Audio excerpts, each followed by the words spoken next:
the 109th meeting between Duke and North Carolina. Drake Maye's record-setting start has the Tar Heels atop the Coastal Division, and Maye in the running for the ACC Player of the Year honor.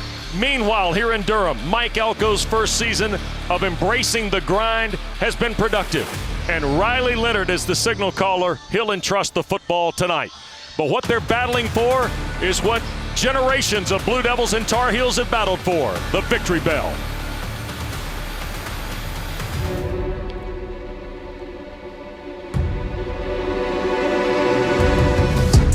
Most think of Duke and Carolina's rivalry as the Battle of the Blues. But on the gridiron, a more fitting name might be the Battle for the Bell. In a rivalry that dates back to 1888, the last 72 meetings have been concluded by the ringing of the victory bell, which will chime for the 73rd time tonight in one of the ACC's oldest rivalries.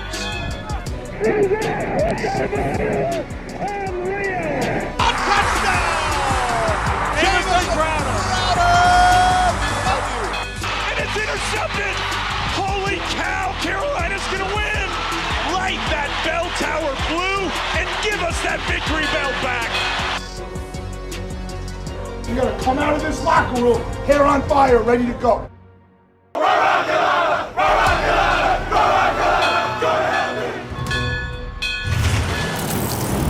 We welcome you to ACC Network Football Primetime tonight. The fabled horseshoe on the West Campus, Wallace Wade Stadium at Brooksfield, hosts Duke and Carolina. And great to be with Roddy Jones, Taylor Davis in just a moment. Both schools take the field, and we set the stage, potentially, for more coastal chaos. Miami has won today at Virginia Tech. Pitt has the week off. Duke and Carolina tonight. Georgia Tech a bye week, Roddy. This could get really interesting. The winner tonight certainly helps themselves. They certainly do. There's so many teams that are in the running in the Coastal. This game will go a long way to deciding who wins it at the end. But more than that, I mean, it's a rivalry game. It doesn't matter if these two teams are hooking up in kickball. It's going to be competitive. The difference with games like these is palpable, and being out on the field, there's a lot of juice in this stadium. It should be a lot of fun. Well, and the quarterbacks are going to take center stage. Carolina's got a terrific one. Drake Maye's off to a tremendous start. The redshirt freshman from Charlotte, Roddy's one of the best in the country. He certainly is, and even the people who had the highest expectations for Drake Maye, he has surpassed them. 21 touchdown passes on the season. You see, tied for most touchdown passes through 6 games in ACC history, joining a star-studded list. And then 4 games with 5 total touchdowns, including a couple of those being 5 touchdowns passing. He has been fantastic, and this is what I like about him, Wes. He's got the full complement of things in his toolbox. He's got great arm strength that you'll see on deep balls down the field. The accuracy comes in there as well, short, intermediate, and long. Athleticism, both inside and out of the pocket, and then under pressure, he has been fantastic. Doesn't matter if there's a guy in his face, he can deliver. Well, and for Duke, Mike Elko's done a tremendous job. In fact, they've exceeded expectations as well. They certainly have. This is a team that has been through some struggles the last few seasons, but you can see that the talent was there. He's gotten them to buy in. He's gotten them to play hard. I think offensively, they've done an excellent job of being efficient, of using the speed on the perimeter, and then defensively, it's a group that'll grind. They will get after you, and they will play hard. Well, as Roddy said, though, Taylor, you can feel it in the air tonight here in Durham. They're playing for something in the rivalry game, and that's the bell. Oh yeah, the highly coveted victory bell, the traveling trophy for this UNC-Duke rivalry dating back to 1948. It's comprised of a decorated cart and an old railway bell. The winner of tonight's game will ring the bell and bring it home to play host until next year's matchup. We have seen incredible plays, historic games to claim this trophy, and I think there's only one way I can get us started.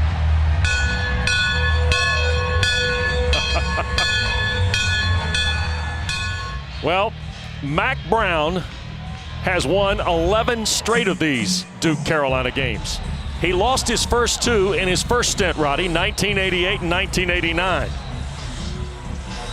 So he's familiar with this. So is Mike Elko, because he pointed to us yesterday, this game means something to us. It means something to this program, and it means something to the history of Duke University. This is his first time getting a taste of it And being out on the field pregame, you could see that he is excited about the opportunity that his crew has. He's going to get a chance to trot out that defense against one of the best offenses in the country. Well, Duke won the toss, and the Blue Devils have elected to defer. And Elijah Green and Omarion Hampton are deep. And it will be the freshman Hampton who will catch it in the end zone, and Carolina will start from its 25. And if Carolina is having a successful season, there might be a May involved, right? In basketball a few years ago, it was Luke May. Several years ago, Mark May, his dad, was the quarterback, and now welcome Drake May to the process here. This is a guy that is one of the best quarterbacks, has established himself as one of the best and most talented in the country. QBR over 90, which is good for best in the ACC. He's been fantastic. Caleb Hood's the running back. First down. May wants to throw. Up in the pocket, going to take the deep shot for Antoine Green. And it's caught at the Duke 22-yard line. 10th catch of the year for Antoine Green. Wastes no time as Antoine Green, just a little stutter, and then runs right by Speedy Young, Datrone Young. He's able to make the contested catch at the end of it. Antoine Green's emergence has been a big reason this offense has been as explosive as it's been. 53-yard throw on the first snap. That's Downs in motion to the slot on the left, and here's Hood's first carry of the night. And he will chew up about 3 on first down. Dorian Mausi. And Darius Joyner on the stop. Gain of 3. It'll be second down and 7. How about Phil Longo, though, on the first play of the game, taking a shot downfield, had a deep over route, but Drake May liking what he saw on the outside, creating the big play. Play fake by May. In trouble. Ball popped loose. He was able to fall on it. Dwayne Carter slapped it out of there for the Blue Devils. And if Duke is going to have consistent success, this defensive line has to be good. Drake May a little sloppy with the ball security, leaving it down low. Nice job by Dwayne Carter of swatting it down. Carolina's been excellent on 3rd and longs this year, but this one is, there's not a lot of plays in the playbook, even for an offense as explosive as this, for 3rd and 15. Tar Heels were 7 of 14 last week against Miami. Duke held Georgia Tech to 5 of 15 in the overtime loss in Atlanta. May shoots it deep, overthrows Downs, incomplete. Duke had Brandon Johnson playing deep. Jalen Stinson underneath in front of Josh Downs. Drake May and Josh Downs not on the same page. Downs kind of throttled it in front of the safety and curled up. Drake May threw it deep down the field. It's cover 2, and so when Josh Downs sees those safety, tries to bend it between the two of them. Drake May throws it deep, and Duke able to get a 3rd down stop. Noah Burnett will try a 46-yard field goal. Center of the field. And the kick by Burnett is through. So the long throw from May to Antoine Green got Carolina started. Maybe an unforced error on the fumble by May and then a missed throw, Roddy. They settle for the Burnett field goal. I would say that series is a win for Duke. You get hit with a haymaker on the first play of the game on that throw down the field. Carolina tries to take the energy out. Mack Brown happy that his team got points, but if I'm Mike Elko, you took that punch, you steadied yourself, and then stood up on the next 3 plays to force a long field goal. Now your offense gets to go to work. 5 plays, 47 yards, a minute 42. The field goal to 47 or 45 yards for Noah Burnett, who now on the season is 7 for 8.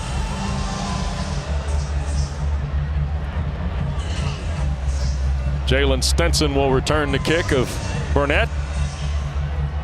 And we'll get to see Riley Leonard in his Duke Carolina debut.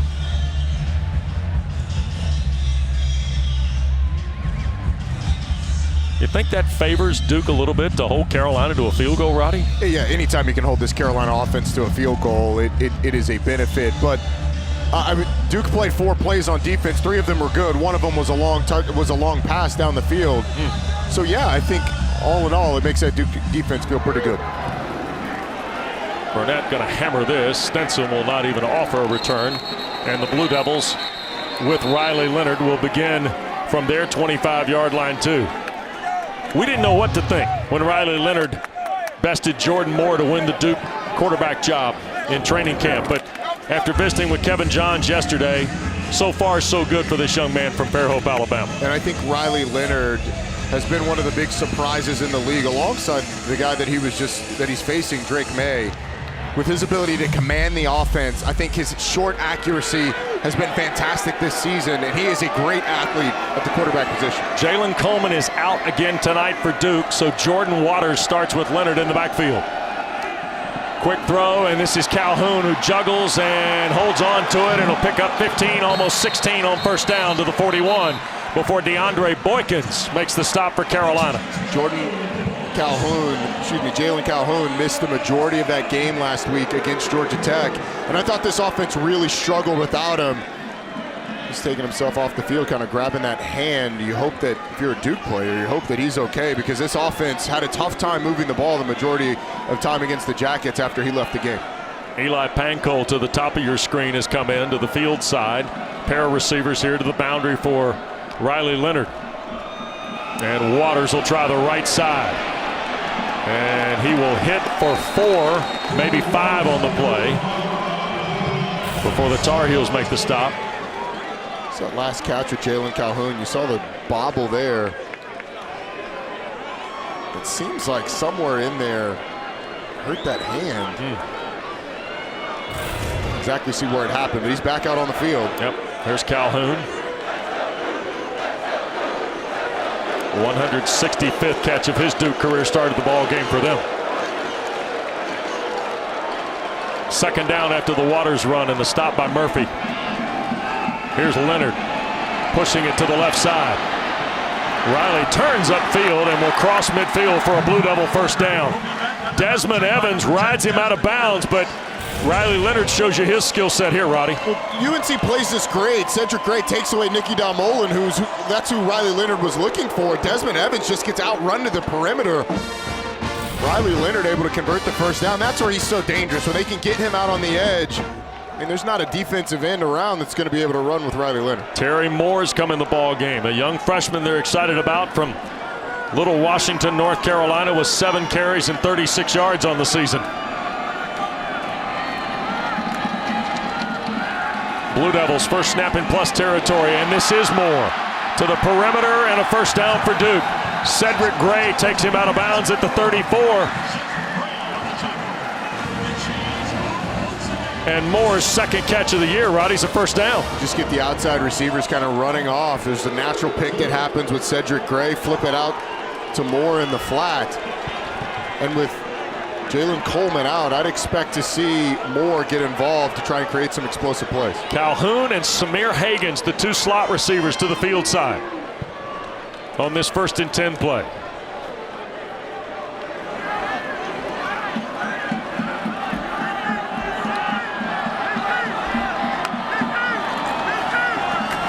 And the give is Moore. Inside the 20.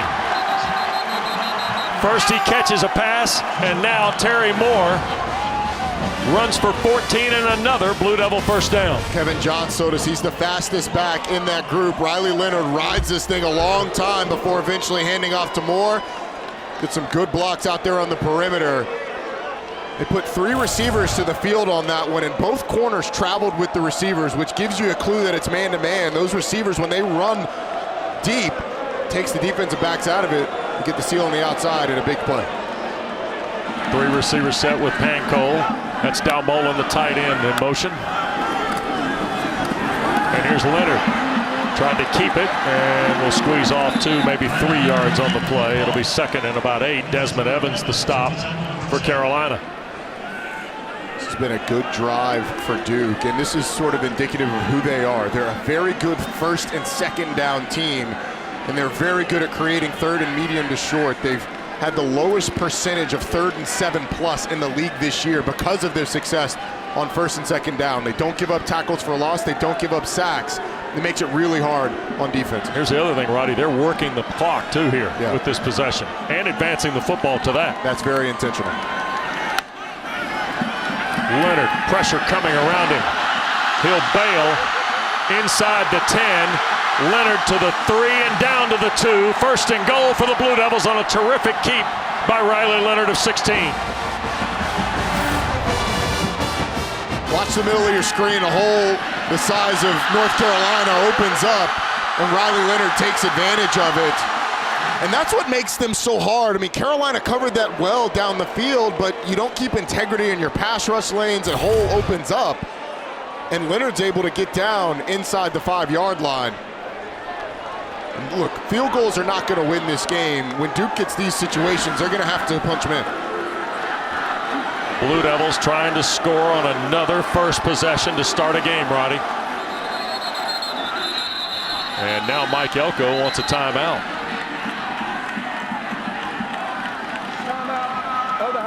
Gary Patterson awards the timeout for the Blue Devils. We take a break. 3-0 Carolina. Duke threatening when we come back.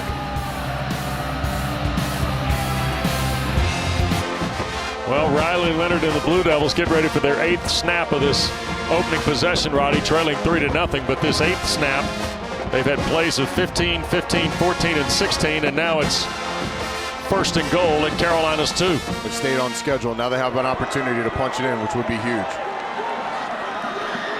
Waters with Leonard, and it is Jordan Waters into a stack. Did he break the plane? Yes, touchdown Duke.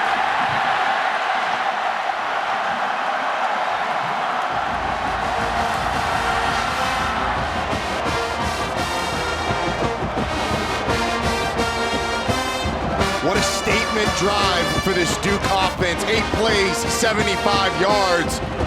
Incredibly efficient and aggressive as they take the ball right down the field, punch it in the end zone after holding Carolina only 3. What a statement for Mike Elko's offense. 5th rushing score of the year for Jordan Waters.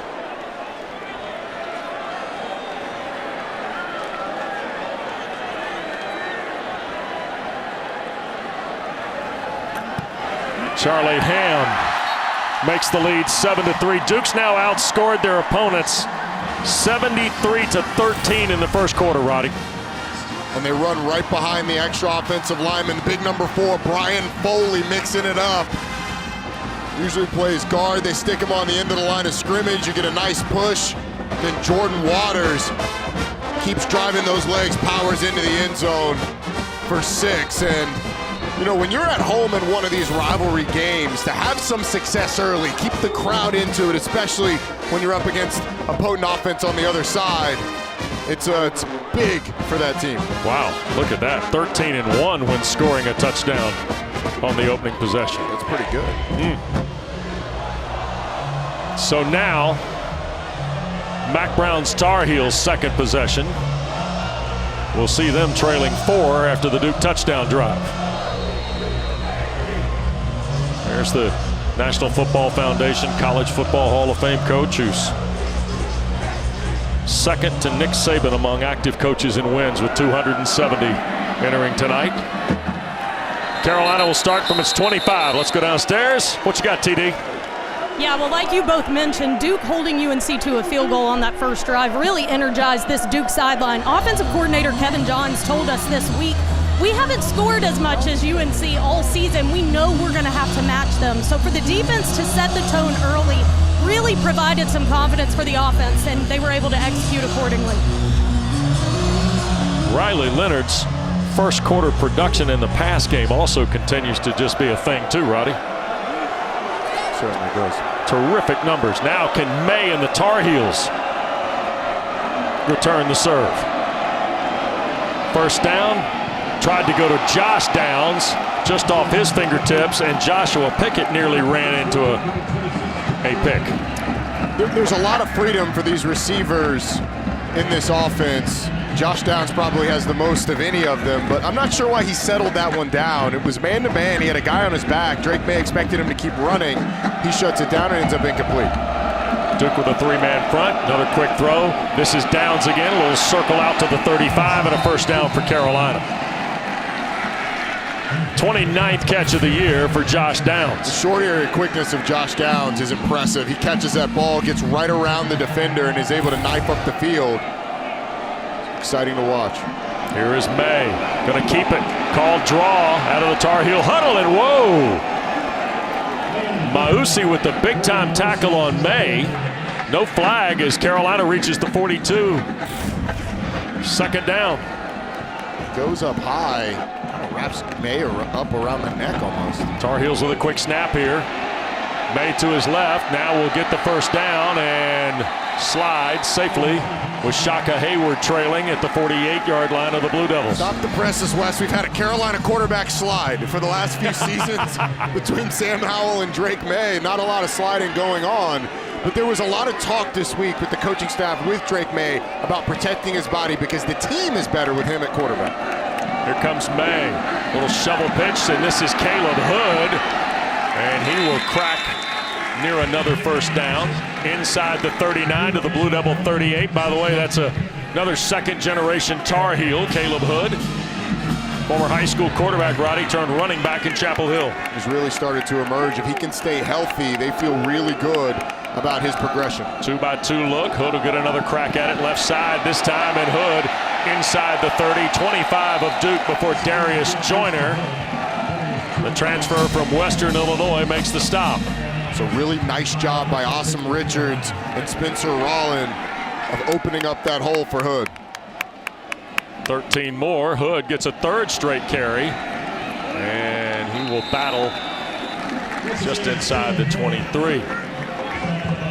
While Duke is slowing things offensively, Carolina appears to be pushing it up through the gearbox a little bit. Well, they're going to play their tempo, and this is a team that likes to press at times and try and get you tired.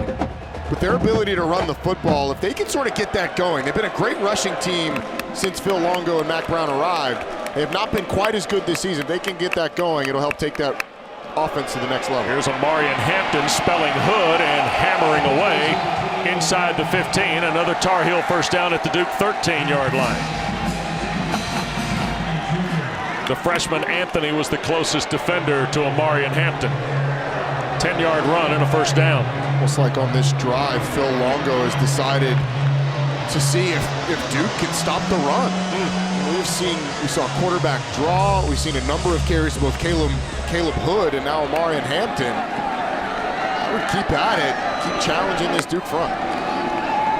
Here is May, flips it on the perimeter, and that is Bryson Nesbitt, knocked out of bounds by Shaka Hayward. First catch of the night for Nesbitt, the 6'5", 230-pound sophomore who had 4 catches for 98 and a touchdown against Virginia Tech a couple weeks ago.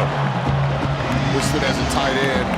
This tight end room has been fantastic for Carolina today, or this year, excuse me. 10th play of the drive, Roddy. Second down from May. Slings it to the perimeter. Here's Downs and knocked back at the 5. He'll be a yard shy of the first down. Nice play in space by Jalen Stinson. Tackling Josh Downs in space is as difficult as tackling anybody in the league. Stinson, who has been an excellent tackler. These safeties for Duke, Stinson and Darius Joyner, are 2 of the best tacklers at that position in the conference. All right, you like Phil Longo's situation here, but you're 3rd and 2, short 2. Yeah. What are you doing here? Well, honestly, I think you're trying to get Drake May on the perimeter or you're running the football. This is almost certainly 4-down territory for an aggressive Carolina team, and Mike Elko wants a timeout. Boy, does he ever. He ran to the numbers. Pretty good athleticism out of the former Penn Quaker in the Ivy League. Media timeout. Timeout it is in Durham. Back in a moment.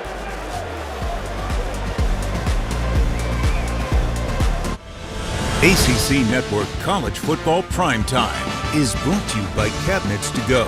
Your wow for less.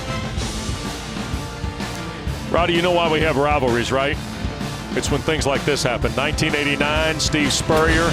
Duke beats Carolina 41-0. That's the last time Mack Brown lost to Duke as Carolina's head coach. 11 straight. He has had the Blue Devils number. Yep. But at least in his most recent trip back to Chapel Hill, this is the best Duke team that he will have faced. Yep. So 3rd and 2, and if you know anything about Carolina's 4th down tendencies, they might be in 2-down territory. May going a quick throw to Hood, and we got a flag. And Gary Patterson. I think we have procedure on the Tar Heels here. A little bit of a discussion with referee Patterson and his crew. Prior to the snap, false start, offense, 5-yard penalty, still third down. Whatever it was, Carolina had it in the play call. They had all 3 tight ends in the game. Nesbitt, Copenhaver, and Morales were all lined up together. There they are, the 3 tight ends, who are all great receiving threats as well. And Bryson Nesbitt might as well be a receiver with his athletic ability. They're going to stay in the game. Be interesting to see where they line up, where they line those 3 guys up. Third down now and 7 after the penalty. Nesbitt in motion. Here's May, throwback, Morales, touchdown, Carolina.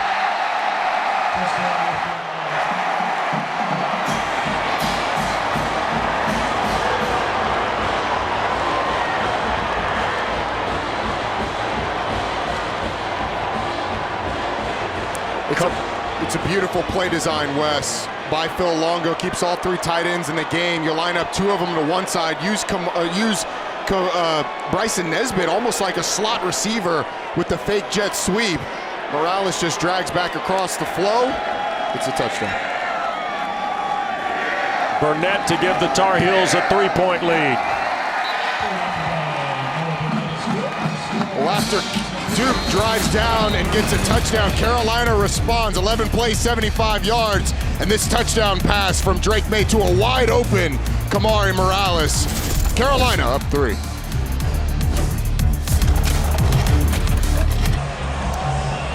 Well, we've got a terrific crowd here tonight at Wallace Wade Stadium in Brooksfield in Durham.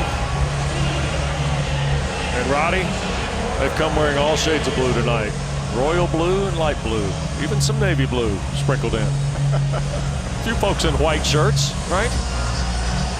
It's a great crowd, and they have been treated early in this game. And Stetson will watch that bounce.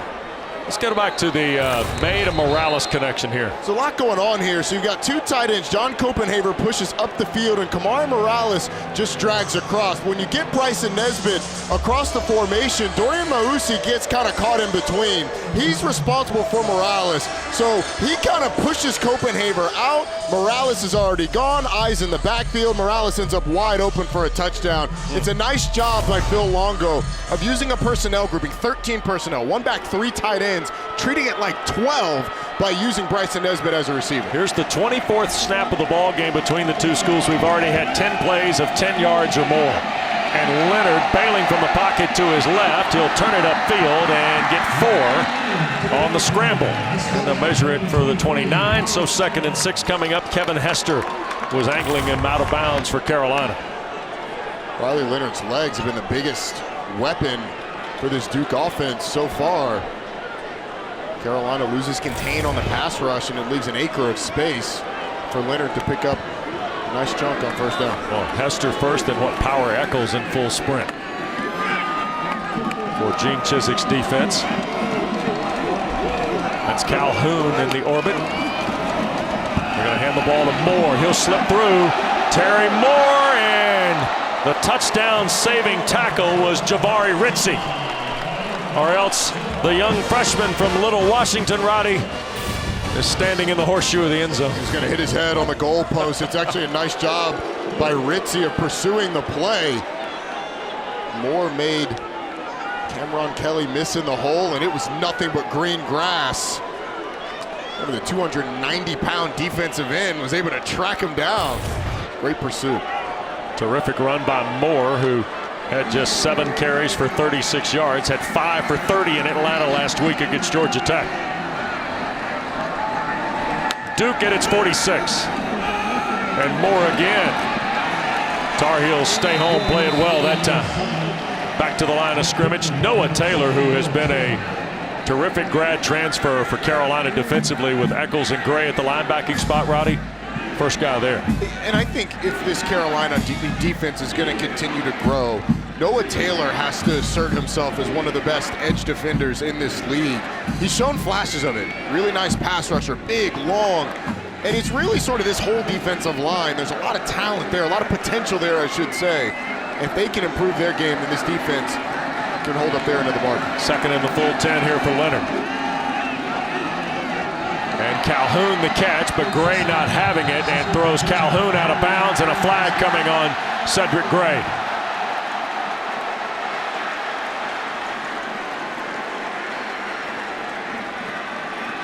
Mack Brown litigating. Dead ball. Personal foul. Unnecessary roughness. Number 33 defense. 15-yard penalty. Automatic first down. Mack Brown certainly unhappy, but I actually thought it was a pretty good call at first look. He's got him there. It's exaggerated by him falling into the signs, but he does sling them when they are out of bounds. It's tough for a linebacker to know exactly where you are when that happens, but it's clearly a sling. You're clearly out of bounds. It's a call that's going to happen every time. Ball to the 33. 15 yards plus territory possession for Duke. Leonard loads, throws for the end zone. Calhoun there, incomplete. Giovanni Biggers and Calhoun, this is a pretty good matchup. It is a pretty good matchup, but it's a matchup that Duke's gonna like. Calhoun goes inside the corner and gets one-on-one with the safety, and honestly, the throw is better. It's a touchdown. If Riley Leonard has that a little bit further outside, a little bit less towards the goalpost, it's probably a touchdown, because the only reason Jalen Calhoun can't get to it is he has to cross the face of Giovanni Biggers. First miss of the night for Leonard, his fourth first quarter miss of the year.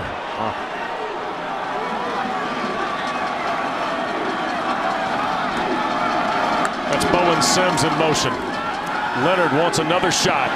Inside route, and the catch is made. First grab of the night. First down for Samir Hagans. Cameron Kelly the stop. Samir Hagans has continued to improve.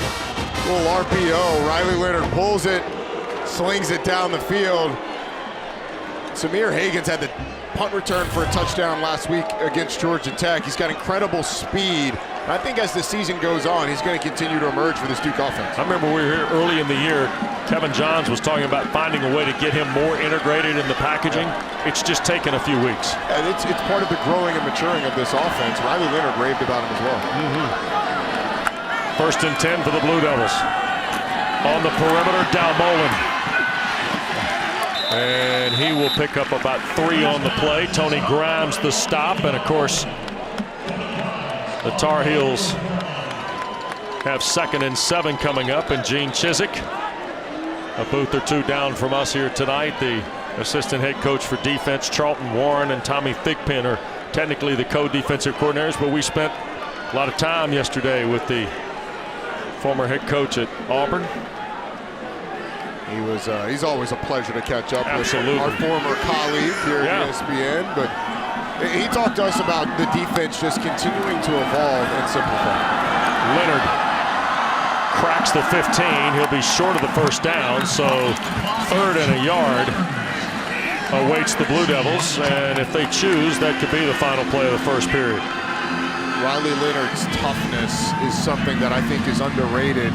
His ability to run the football, his willingness to hit it up in there behind those big offensive linemen amongst the big trees is something that's not lost on his teammates. And it's part of what keeps this offense on schedule after an excellent first half for this Duke crew. They're going to take this one, first quarter from this crew. They're going to take this one to the second quarter. Yep. So the Blue Devils trailed by 3, but tell you what, Kevin Johns got to be pretty happy with where his offense is. 16 plays, over 100 yards already. Carolina has responded, a May to Morales touchdown. The victory bell at stake tonight at Wallace Wade. Tar Heels lead after 1 by 3 on ACC Network.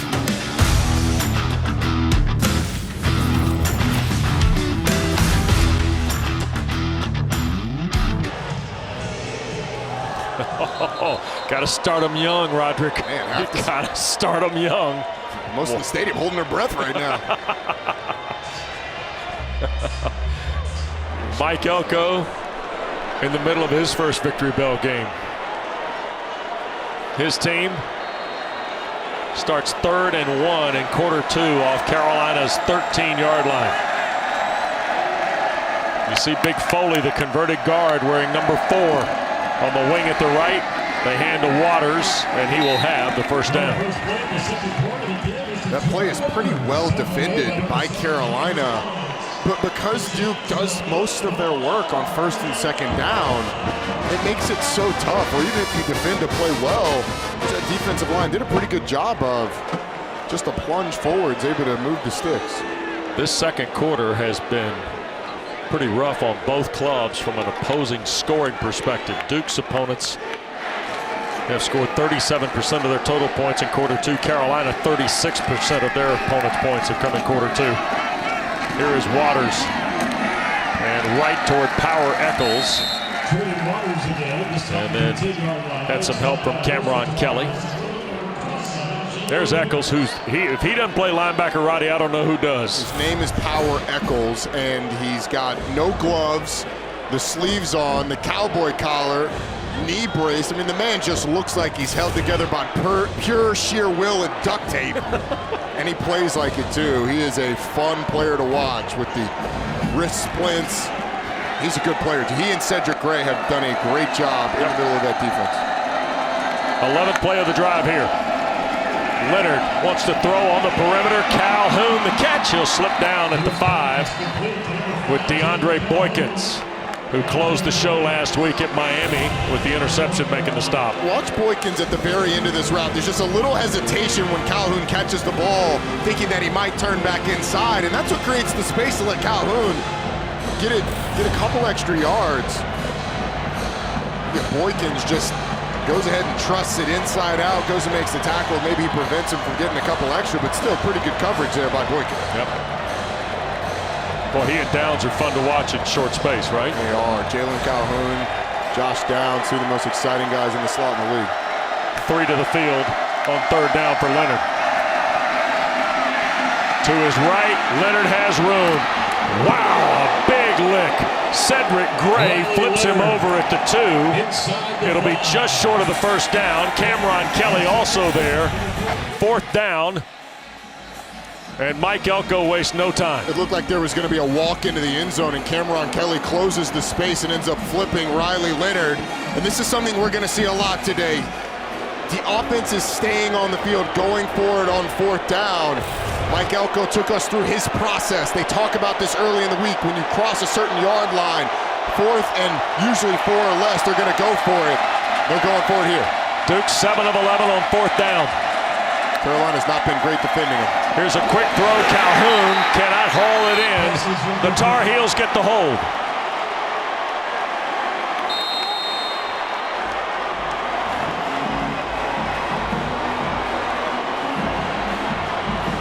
Momentum swing here early in quarter two, Roddy. Well, both of these teams are going to be aggressive on fourth down, and I think with a better throw, they might have a chance.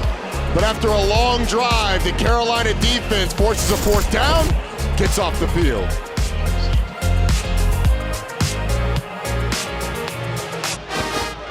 Well, Leonard 6 of 8. Duke runs 13 plays, 72 yards. Give it away on downs, and on 1st and 10. Deep in his own territory, Drake May calls his own number for almost 5. Give the Tar Heels a little working room. Michael Reese, the tackle for Duke. There's a look at the young prospect. 6'3", 260 from Music City. You've seen how big the quarterback run has been for both teams. Both of these quarterbacks been excellent with their feet, and Prolongo trusting his deep in his own territory. J.J. Jones with Josh Downs here on the near side. And Caleb Hood trying to scratch out a couple of yards. Let's go back to Duke's fourth down, Roddy. You're going to see Jalen Coleman come back across, and there's man coverage with him. Storm Duck trying to keep up. He's actually got leverage. If Riley Leonard just leads him to the outside and gives him a decent throw, he's going to have a chance to knife up the field to get the first down, maybe score a touchdown. It's a good play call by Kevin Johns, just poor execution. Hampton in the ball game with May. This is third down for Carolina. Drake under duress. Here to the left side, tries to turn the corner. First down 20, flag thrown as he's banged out of bounds at the 24 by Brandon Johnson. You're going to get an illegal blindside block on the true freshman, Omarion Hampton. He didn't even need to throw the block. Drake Maye is well past. He peels back and throws the block. Personal foul, illegal blindside block. Number 28, offense. Half the distance to the goal. Repeat third down. It's just a mistake by a young player. As I said, Drake Maye well past. Look in the middle of your screen as he comes back towards the goal line. Collisions. RJ Oben, the defensive end, takes a first down off the board. And the rules now, the player has to see the block coming. The block has to come from the front. And throwing it back towards your own goal line is never advised. Duke's got a little confusion here defensively, scrambling to get an 11th player on the field. Here is Maye taking the shot for Jones, who makes the catch. J.J. Jones at the 31-yard line and a first down. How about the touch on this throw by Drake Maye? You get a post corner. Josh Downs is probably a little deeper than they would have liked him to be. Mike Elko is asking Datron Young, hey man, what's going on? How's he so wide open? But I think the touch by Drake Maye, you know, we often talk about arm strength. The ability to manipulate the football, get it up and down right next to the sideline is impressive too. Here's Hampton. And he will sneak out of bounds after a gain of 4. Darius Joyner comes into the ball game. Duke's leading tackler with almost 50 stops on the regular season. There's a good look at the young man from Roanoke, Alabama. Started his college career at Jacksonville State, then to Western Illinois for a year, and now a grad year at Duke. Maye with time, slips it to Hampton. 40. And oh, what a hit. Chandler Rivers, young freshman from Texas they're excited about, Roddy, took Hampton to the ground quick after a gain of enough for the first down to the 45. Chandler Rivers, a guy that hasn't played a ton this year, but they found opportunities to roll him in, because you're right, they are excited about him. And these DBs are going to get their workout in. I mean, with the tempo and the number of deep routes that Carolina runs, you're going to have to roll those guys up. Rivers draws Antoine Green to the bottom of your screen on 1st and 10. And this is Hampton. And he will run over the top of Joyner and Mausi, who helped combine to make the stop. Gain of 2. 2nd and 8, the next snap for Carolina.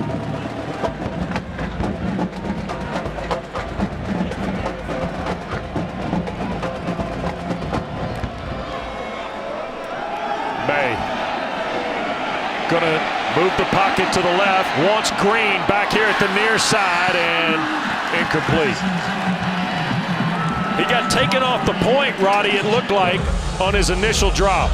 Phil Longo fired up.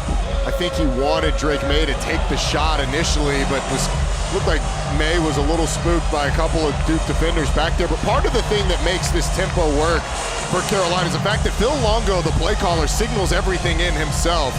So it helps with the tempo. He's not having to communicate to other people what the play call is and have them signal it. This is a situation where Mack Brown has likely told him, hey, you get it to 4 or less, we're going for it on 4th down. Yep. 3rd and 8. Maye downfield and off the hands of the intended receiver, Gavin Blackwell.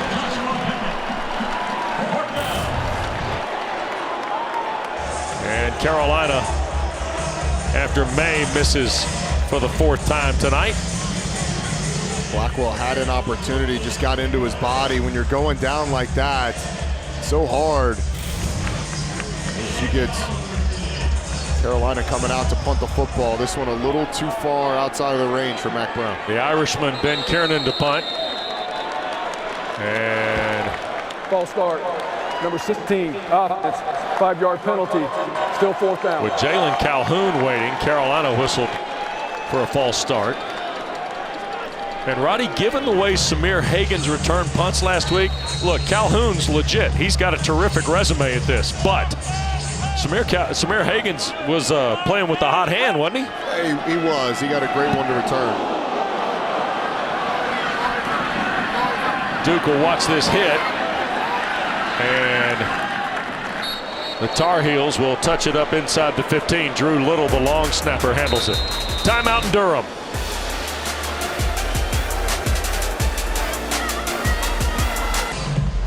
Taco Bell welcomes you to the Live Más Student Section of the Year contest. Use the hashtag Student Section Sauce to get the committee's attention, and go to ESPN.com/Taco Bell to see how your school can compete. It's a great crowd. I'm going to have nightmares about the mass that we just saw with the. Is that a troubling thing for you later? Very troubling. Is it? Yep. But look, this Duke crowd, this Duke community has really embraced Mike Elko in the Elko era. And obviously Carolina's always going to draw a big crowd. But when we were here at Temple, the student section was as packed as I've seen it. Yep. Until tonight, where they've got a great group. They got some Bojangles in the band. Yeah. Some attempts at dancing. Blue Devils from the 12, trailing 3. Here's Leonard. Play fake to Moore, and a batted ball that's almost intercepted. Looked like Murphy got a hand on it, and Biggers came within a whisker of the pick. Riley Leonard had a receiver wide open, but Miles Murphy, the big defensive end, powering through 2 Duke players to get in the backfield. He's been playing banged up this year. You see that left ankle a little taped up. Giovanni Biggers almost had himself an easy pick 6.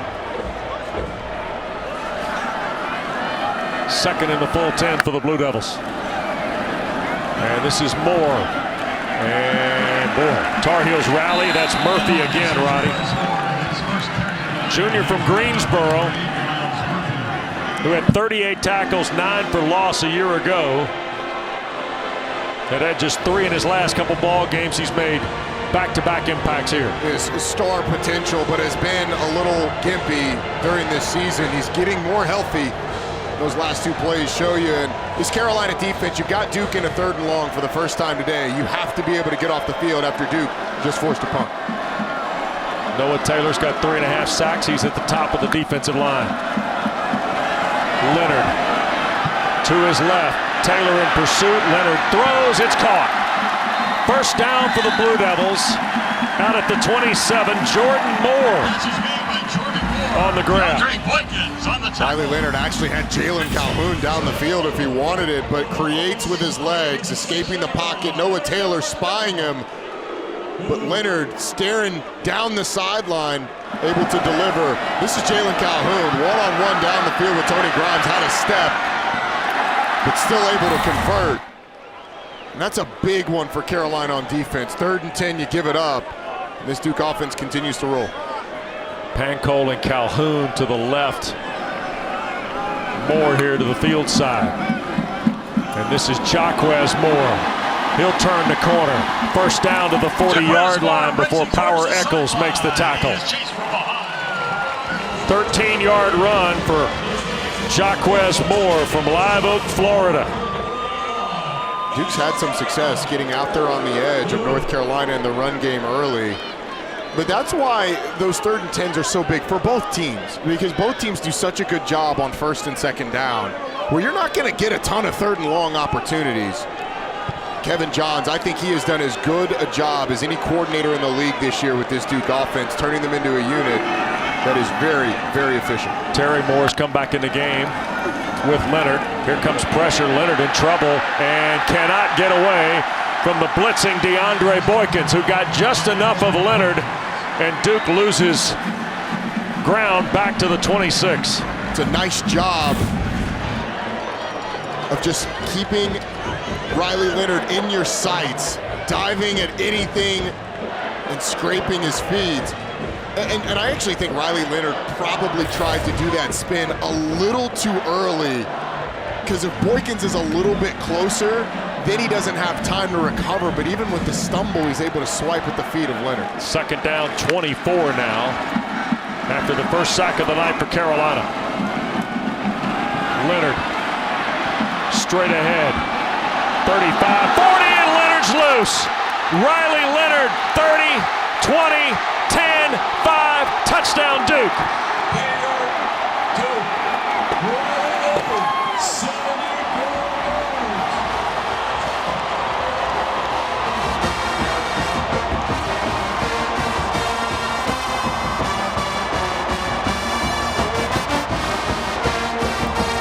Kevin Johns on 2nd and long goes with a safe call. Quarterback draw, let's just get a little bit of yardage back, make it a 3rd and somewhat manageable. And the offensive line got out in front. You could see Riley Leonard pointing to him once he scored. It was all them. Got out in front, found work down the field, get a hat on a hat, quarterback finishes it with the speed in the end zone. Charlie Ham for the point. 4-point Blue Devil lead. Well, the play before, Riley Leonard gets tackled for a loss, but this time he gets a block from his running back, he gets a block from his offensive line, makes a cut, gets in the open field, finishes it with the speed, and a moment after disaster, there is elation on the part of the Duke Blue Devils. Mike Elko loves it because his team leads 14-10.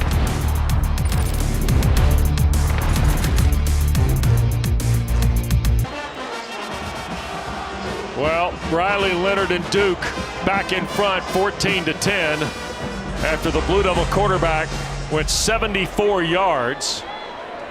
Charlie Ham's kick will not be returned. Carolina will start from its 25, and let's get a look at our Bojangles Big Bo moment from tonight's game, Roddy. And boy, this one's easy. He's got 97 yards of rushing and 74 on one swing. Yeah, and I think if you're going to give Bojangles to anybody, it's the guys up front. Terry Moore throws a block. You've got a couple of others, including Jacob Monk in there. Riley Leonard does the easy part with the speed in the end zone, turns around and says, hey, offensive line, that was you guys. You guys have earned the Bojangles today. So now Carolina trailing 4, and Riley Leonard, you see, the longest run of his career, and throw in another 69 yards of passing, and he's helped Duke to a 4-point lead.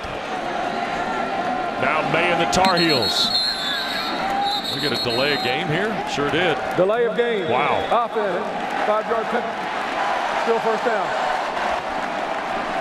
Rarely do you see it on the first play of a possession. Yeah, and I think that's just a young quarterback losing track of where the play clock is. They may have been slow getting out on the field too. But it's going to put Carolina behind the sticks. 5th penalty for Mack Brown's team. Duke yet to be flagged tonight. Here is May from the pocket, and Nesbitt the catch and slipped to a knee. That's going to be ruled incomplete. Both the head linesman and the line judge from both sides of the playing field signal the incomplete. And as good as Drake May's been, there have been stretches where the offense has kind of gone into a lull a little bit. Looks like a pretty good catch to me. From that angle, it looked like he was under it. I didn't see the ball hit the ground. I would expect them to take another look at this. 2nd down 15. No signal. Here is May. Drake May will keep 30, 35, and a first down for Carolina. Shaka Hayward and Darius Joyner, the tackle for the Blue Devils, his 16-yard run. Well, it doesn't end up mattering, but I'm a little surprised that we didn't get another look. Based on the one look that we saw, I mean, Bryson Nesbitt was going down. It looks like it hits the hands. I mean, perhaps it's between the hands, but the replay officials certainly have more angles than we saw just there. Right. But it doesn't end up mattering because Drake May's able to pick up the first down. Here is May, tried to make a quick throw of it, and it is ruled a fumble, and Duke has recovered. Are now flagged incomplete. Oh, it is a fumble and recovered by Shaka Hayward. The head linesman came in signaling incomplete. Gary Patterson confirms a fumble. Duke, who entered the ball game number 2 in the country in fumble recoveries, Roddy, gets one here. Well, Caleb Hood's elbow just knocks it out, and it's a bit of misfortune for Carolina. The hand clearly empty as Drake May starts to come forward. It's a good call by Gary Patterson. The ball out, and Rob Smith's defense, they forced a punt. Now they get a turnover. Duke's got great field position. Sure do.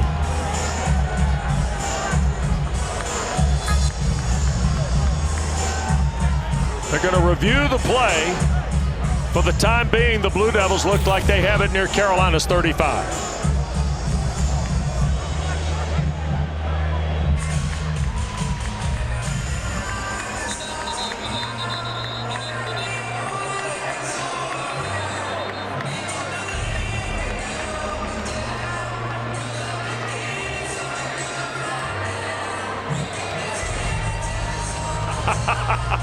Of course I am. And there's no breaking news there, is there? There isn't. No, they're in their separate rooms watching, right? Good for them. Yeah.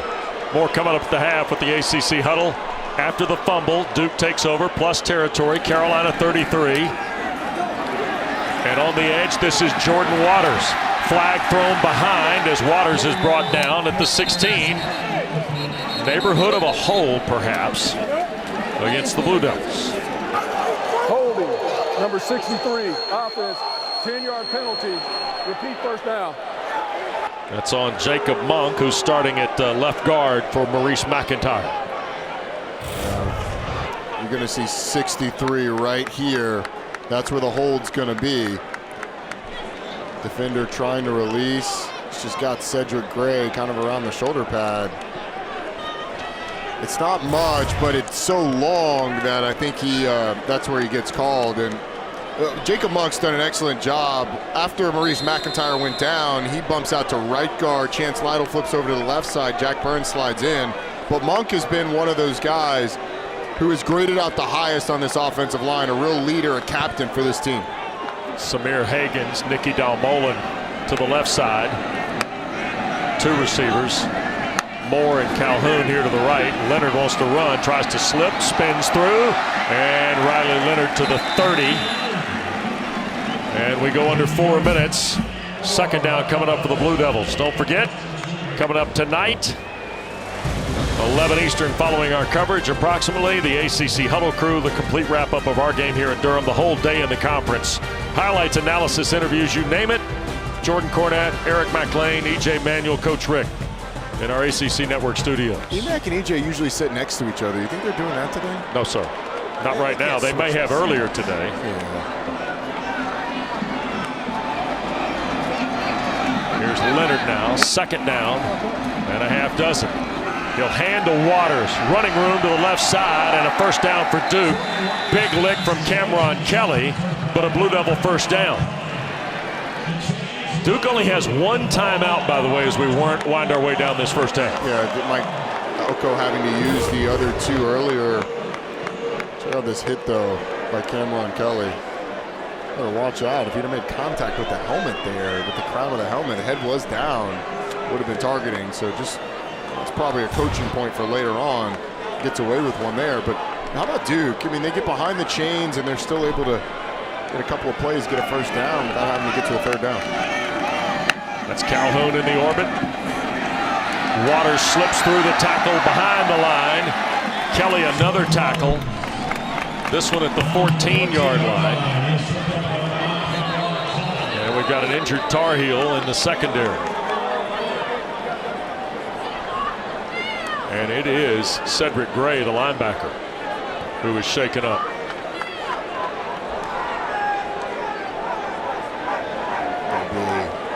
If he misses any significant period of time during this game or even after, that would be a huge loss for Carolina. I mean, he's the heart and soul in the middle of that defense. Ian Power Echols, and to be honest, behind them they haven't played a whole.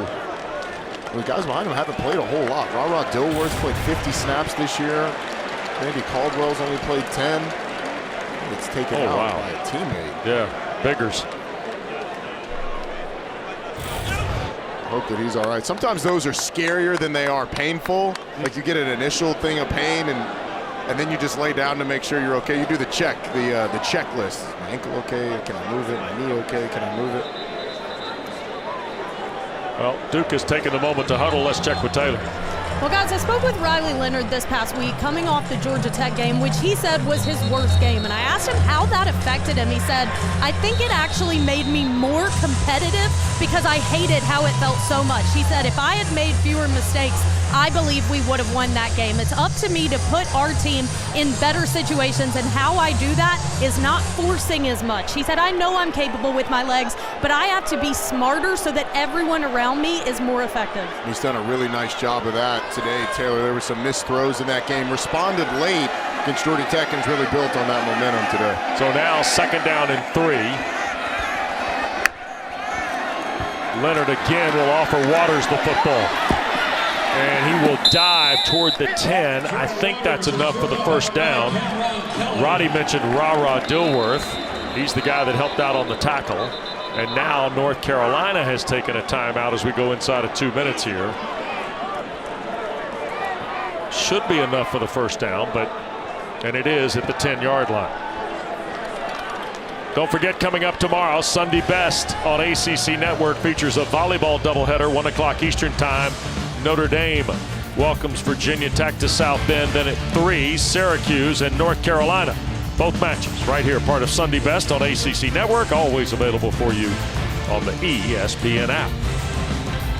It was smart of Mack Brown to take a timeout. He's got a quick strike offense. You're trying to give that offense enough time to work no matter what happens at the end of this. His team, after a hot start, has sort of just been disjointed, especially offensively. They haven't really strung together, but the one drive, other than that, Duke's defense done a nice job against them. And then defensively, they got a lot to figure out. Keeping contained is probably the biggest thing because Duke's had a lot of success out there on the edge. Blue Devils already with 184 yards of rushing. They average just better than 190 a game this season. And here goes Moore to the edge, inside the 5, tackled at the 2. Close to another Blue Devil 1st down behind the hard run of sophomore Jaquez Moore, Roddy. And it feels like we've seen over and over Duke be able to reach the defensive ends of Carolina, and then there's nobody outside. The number of times where Duke's been able to get out on the perimeter with a blocker out in front has to be top of mind for Gene Chizik as they go into halftime, because they've been absolutely carved up. I mean, watch the edge there. Desmond Evans gets pinned down. You get 2 guys coming across. Power Echols goes under the block. And the center, Jack Burns, is able to get up to a safety, Cameron Kelly, and that's been happening over and over and over. So Gene Chizik at halftime, we're going to have to figure out a way, either with alignment or maybe trying to slant to the field a little bit to make Duke turn back towards Power Echols and whoever's in there with him, whether it's Ra Dilworth or if we see Cedric Gray come back in. Jaquez Moore in the ball game. 2nd and short. Sorry, Wes. Yep. Now Mullen in motion. They're going to hand to Moore. Reroutes, breaks the plane, touchdown Duke. Evans had a shot at him, but couldn't break him. Couldn't get to him, Roddy, before he crossed the strike. Tom, I think you did get a slant by the Carolina defense to the field, but they overcommit. Moore slips behind him, goes out the back door a little bit, and is able to get in the end zone. And how about this Duke offense? We talked all week about the Carolina offense. Would Duke be able to keep up? The better offense on the field tonight has been in black. Jaquez Moore, his 2nd rushing score of the year. Charlie Ham to make it an 11-point game.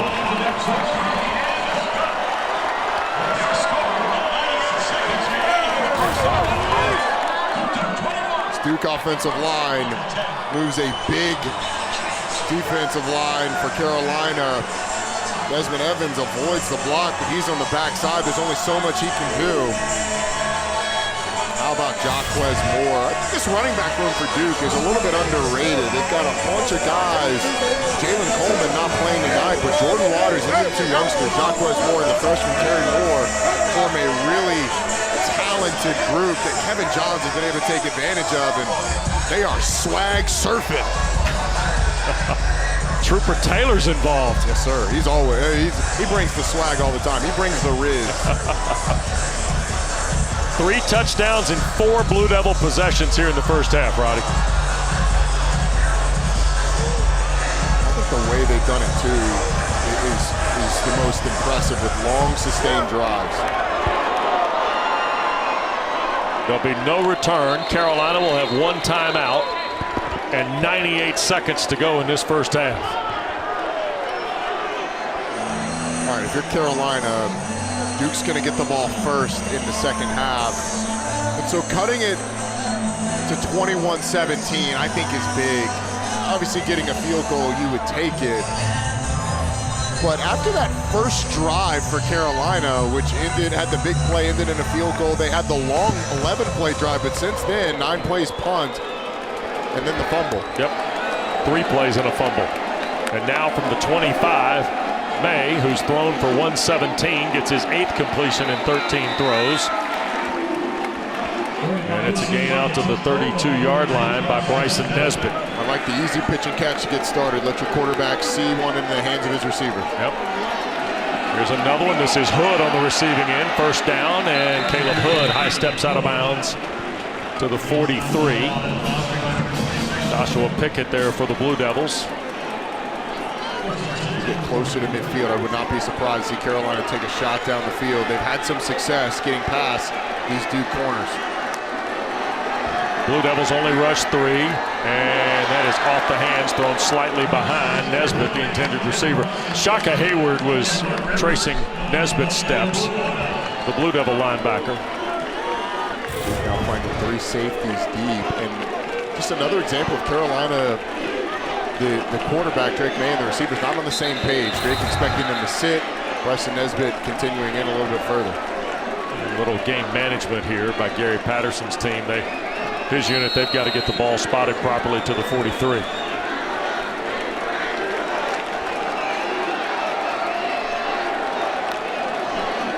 Blue Devils again rush 3. May shoots it for downs, and he'll be tackled at the 47. Mack Brown has a timeout as we work toward a minute to go. I think they're okay right now, just working with their tempo.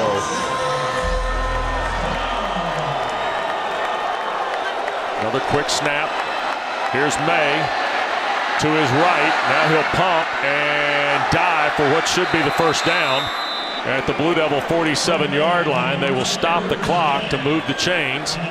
Rivers was involved in tripping up Drake May.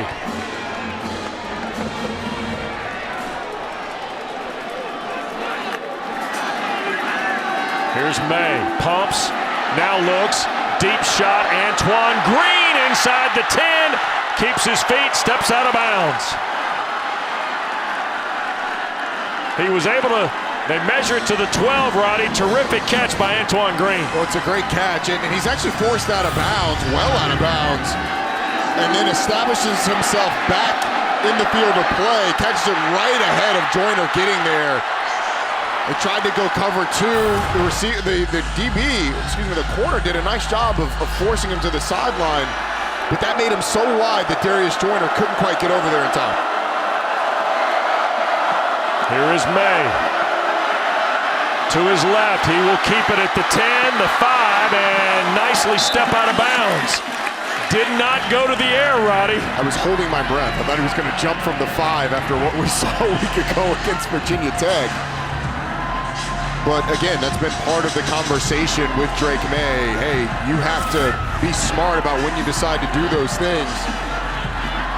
You are the quarterback of this team. Get out of bounds. You'll have more opportunities to get the ball in the end zone. So first or second down and about 2.5. May cannot take a sack. Will throw it through the back of the end zone, incomplete. He was being forced by Michael Reese in the pocket. Great defense by Duke. They have those 3 tight ends in the game again, all lined up to the same side. They were trying to slip Caleb Hood into the flat behind him with those 3 blocking. I'll tell you, Reese played a nice first half. Reese has done a nice job, you're right. They took out John Copenhaver, but you still got 2 of the tight ends in the slot to the top of the screen, Nesbitt and Kamari Morales. Josh Downs alone to the bottom. Here is May. Field kind of opening up for him, rolls to the right, shoots it to the end zone. It is caught. Is it a touchdown? It is for Caleb Hood.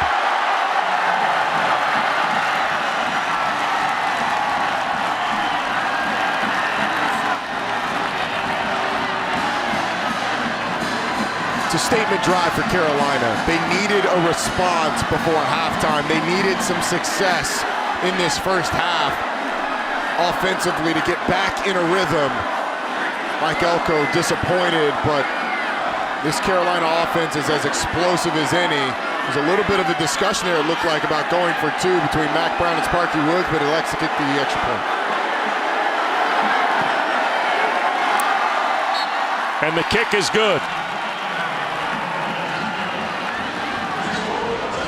It's a 4-point game, and another look at May's second TD pass. Got the catch by the running back. Hands catch on the sideline, 2 feet in bounds. That's a catch on Sundays, Wes. But the understanding by Caleb Hood that when his quarterback starts to scramble to the same side, come back down towards the pylon, check the feet out. Boom, right there. 2 feet in bounds. That's excellent. 2 feet. Touchdown. Who says running backs can't catch? We can play receiver too. 9 plays, 75 yards, minute 25. May now with 2 touchdown passes. Roddy gives him 23. Will Rogers of Mississippi State playing tonight in Lexington against Kentucky at 22. CJ Stroud, by the way, has the weekend off at 24. I don't know, he still might throw a touchdown pass this weekend. The way Even against bye week? Yeah, against the bye. The way that offense has been going. Yeah. Probably somewhere in Southern California just slinging touchdowns. But that's the danger of leaving time on the clock at any time for this Carolina offense. But that drive was sort of quintessential Carolina offense. The quarterback using his legs, you had a deep shot down the field, and Drake May created. That ball is skipped at the 5 and fielded, and this is Stinson making a move back up the field, banged out of bounds at the 25, 26-yard line. Will Hardy, Stinson returns the football. the tackle for Carolina, a freshman from Lawrenceville, Georgia. 38 points in this first half. Right, it's been wall to wall now. Oh, it's been fun, and we expected offense. I don't know if we expected Duke offense to be the one on the front foot, but Mike Elko's defense, I thought it played pretty well in the first half, all things considered. Forcing a punt early on, creating a turnover. Yep. And so this Duke team, a lot to talk about going into the half, but this was a first half that was incredibly, look, we've been talking a lot about the rivalry. It was incredibly exciting, and it certainly lived up to what this rivalry has been. Hope we get a second half that's much the same. Yeah, Mack Brown, the Tar Heels, will watch Duke get the football to start the half and lead by 4. Will Mike Elko's team. Riley Leonard's been terrific for the Blue Devils. And let's go to Taylor with Mike Elko. All right, Coach, I know there was some frustration on that last UNC drive, but your defense was optimistic early. How can they continue that? Yeah, we just got to figure out ways to keep making stops. You know, they're going to be good. They're explosive. We just got to find ways to keep making stops. Now, your offense, very efficient in this first half, led, of course, by Riley Leonard. What more do you want to see there? Yeah, keep doing the same thing. You know, we know they're going to come hard in the second half. We got to continue to raise our level, keep putting drives together. Thanks, Coach. Thanks. All right, Taylor, thanks. Mike Elko, thank you. Riley Leonard, Drake May have lived up to the hype. It's been a battle of 2 of the best quarterbacks in the league, and I can assure you it's going to continue after halftime. A full 30 in quarters 3 and 4 from Durham. But first, off to the ACC huddle. Here is Jordan Cornette.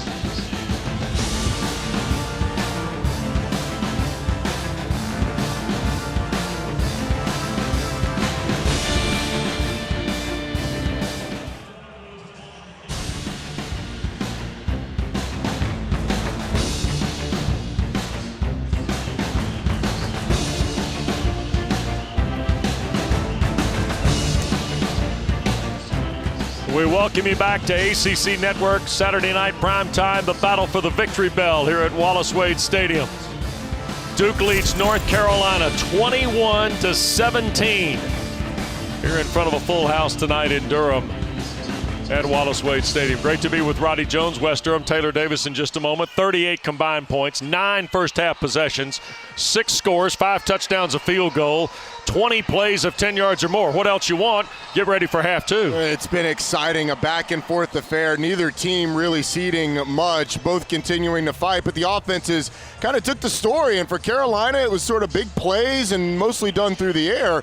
For Duke, it was mostly on the ground, 192 yards rushing for the Blue Devils. If they can continue that, shorten that game against an explosive Carolina offense, and they'll have a chance to hold this lead. Quarterbacks lived up to the billing, didn't they? They certainly have. The battle that we've seen between those two, not only with their ability to throw the ball, but especially with their ability to create with their legs. Riley Leonard is fantastic, over 100 yards rushing in the first half, and Drake May has used his legs mostly to create plays down the field. All right, opening possession of half 2 will belong to the Blue Devils, who have the 4-point lead. And I just said to you a moment ago, it feels big. Feels like it's an important possession, really, for both schools. It does. I think for Duke, you have to continue to extend this lead to 2 scores so that Carolina feels like they're chasing the game constantly, putting pressure on that crew and putting pressure on that Carolina defense to make stops. Burchett's kick to start will bounce through the end zone. The Blue Devils will start from their 25. Let's check in. Taylor Davis with Mack Brown a moment ago. All right, Coach, you mentioned to us this week Riley Leonard's athleticism. He showed that early. How is he challenging your group? He's running the ball. He's ready for 120 yards, 74 on one play. The biggest difference in this ball game, we haven't stopped the run like we had to. They've had the ball a lot more than we have, so they're keeping us off the field offensively. And the 2 plays are the turnover that led to 7 points and the 74-yard quarterback draw. So that's 14-point swing. So for us to win this game, we've got to stop the run, and we can't let the quarterback beat us. We can't let 13 beat us. Your offense took advantage of that last drive before half. How do you continue the momentum? Well, that was a great uplifting drive for us because it gave us a chance, got us back in the ball game, gave us a lot of momentum going into half. So this first drive, second half is really important. Thank you, Coach. Thank you. Well, and on the first play, Pancol catches a 14-yard shot from Leonard. So Duke looking at a 1st and 10, and it's 39. And Duke's game plan has worked to perfection. Not necessarily bleeding the play clock, but not working with any sort of urgency offensively, shortening the game. Here is Waters trying to get to the perimeter, and Cedric Gray hits him behind the line. It'll be a loss of 1. It's where Duke had a lot of success in the first half on those runs to the outside, trying to get to the edge of the Carolina defense. Number 10, Desmond Evans, does a nice job of leveraging the football and forcing it back in to those linebackers. It's a really nice job by the defense of keeping leverage and forcing the ball back inside. 2-by-2 look here for Leonard. He'll dump it to Waters. Trying to get to the corner, flag thrown. He's taken down at the 42 by Gray. And a penalty on Duke, and it gets Jacob Illegal Monk. block in the back. Number 63, offense, 10-yard penalty. Repeat 2nd down. Well, it's a nice job by the defender. It's Power Echols. So here's 63, Jacob Monk. He's going to come out and block Power Echols, who's kind of ducks down and only gives him his back. So it forces him to push him in the back. And it's pretty obvious blocking the back. A pretty good sales job by Gray, or Eccles rather. No, when you're running like that, you get shoved in the back and throws you off balance. Maybe a little bit. Moore has come into the game. Jaquez Moore, the running back. Here's Leonard trying to go again with his feet. Carolina handles that nicely. Javari Ritzy. Roddy stayed home to stop the quarterback run. And he did a nice job of pushing the pocket a little bit and then folding back under. As these defensive linemen continue to rush the pass, you sort of get a feel for the passer's rhythm, for the quarterback's rhythm. Did a really nice job there of folding back, closing the hole, and forcing Duke into a 3rd and long. Mack Brown talked about the importance of this drive. This play feels really big for this Carolina defense. Duke was 2 of 3 in the first half on 3rd down. Leonard, pressure coming. This is Pancol. Trying to find a running lane and knocked out of bounds at the 40. Ra-Ra Dilworth who did not play in the last couple of ball games for the Tar Heels, makes the stop here. Watch at the bottom of your screen the absolute destruction of the block by Cedric Gray forces another Duke offensive lineman to come out. I mean, he absolutely throws Nicky Dalmolin. Jack Burns has to get out there and block him. And Dilworth's able to clean it up. 4 plays and a punt. Here's Porter Wilson for the first time tonight. Josh Downs at the 12. Looking for room at the 15 and no more. So Carolina will take over actually at its 14-yard line. So we see Leonard for 4 snaps, and here is Drake May. Back to work for the Tar Heels. And here's the QB numbers, Roddy. Yeah, Drake May, as you can see, has done his mostly through the air. Carolina only had the ball for 11 minutes and 34 seconds in that first half.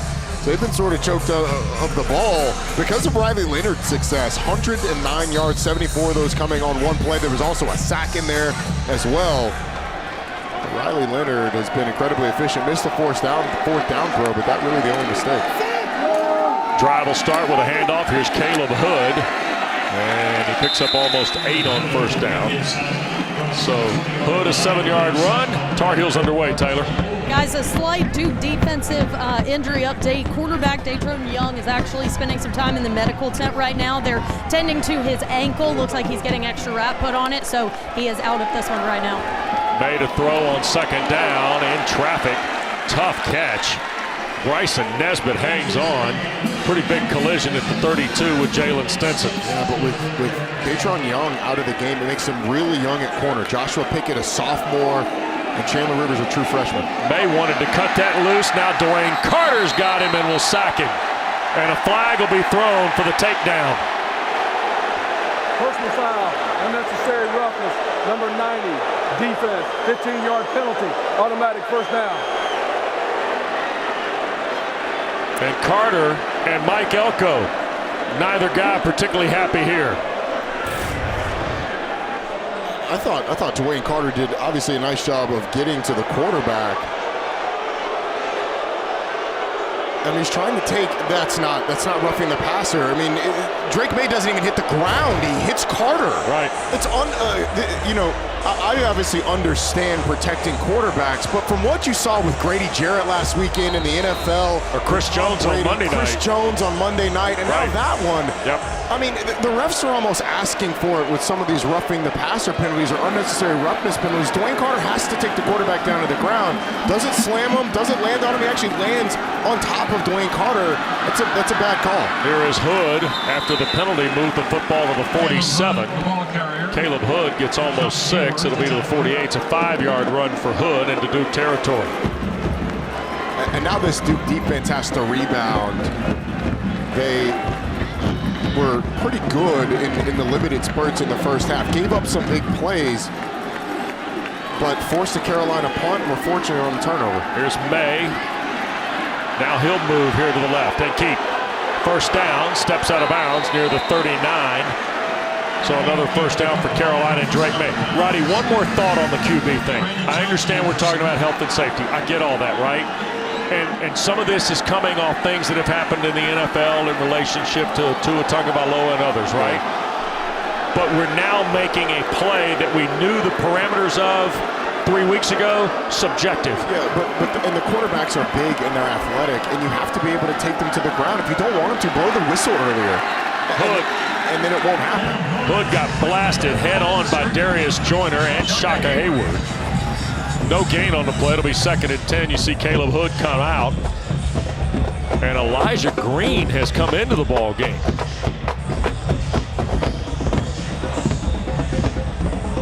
Remember Amarion Hampton, who normally is the second guy to trot out there, had the illegal blindside block in the first quarter, freshman mistake.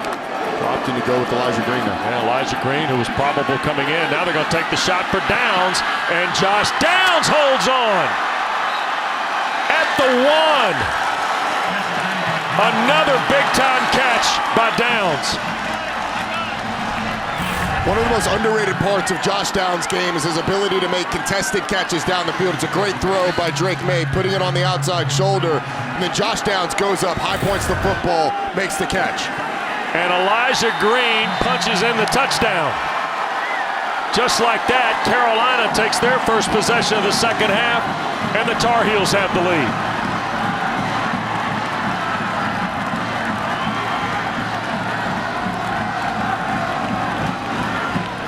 It's what Carolina likes to do after these big plays. They tempo you quick to the ball, quick snap, plunge it into the end zone. And Phil Longo's crew, in their first possession of the second half, takes the lead. 7 plays, 86 yards in 2:45.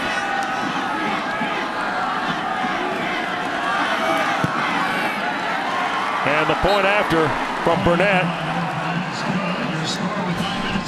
makes it a 3-point Tar Heel lead, Roddy. Well, Drake May to Josh Downs has come up big for them over and over. The contested catch by Downs. A tough one fading away towards the sideline, and then the plunge in the end zone by Elijah Green takes the lead for the Tar Heels.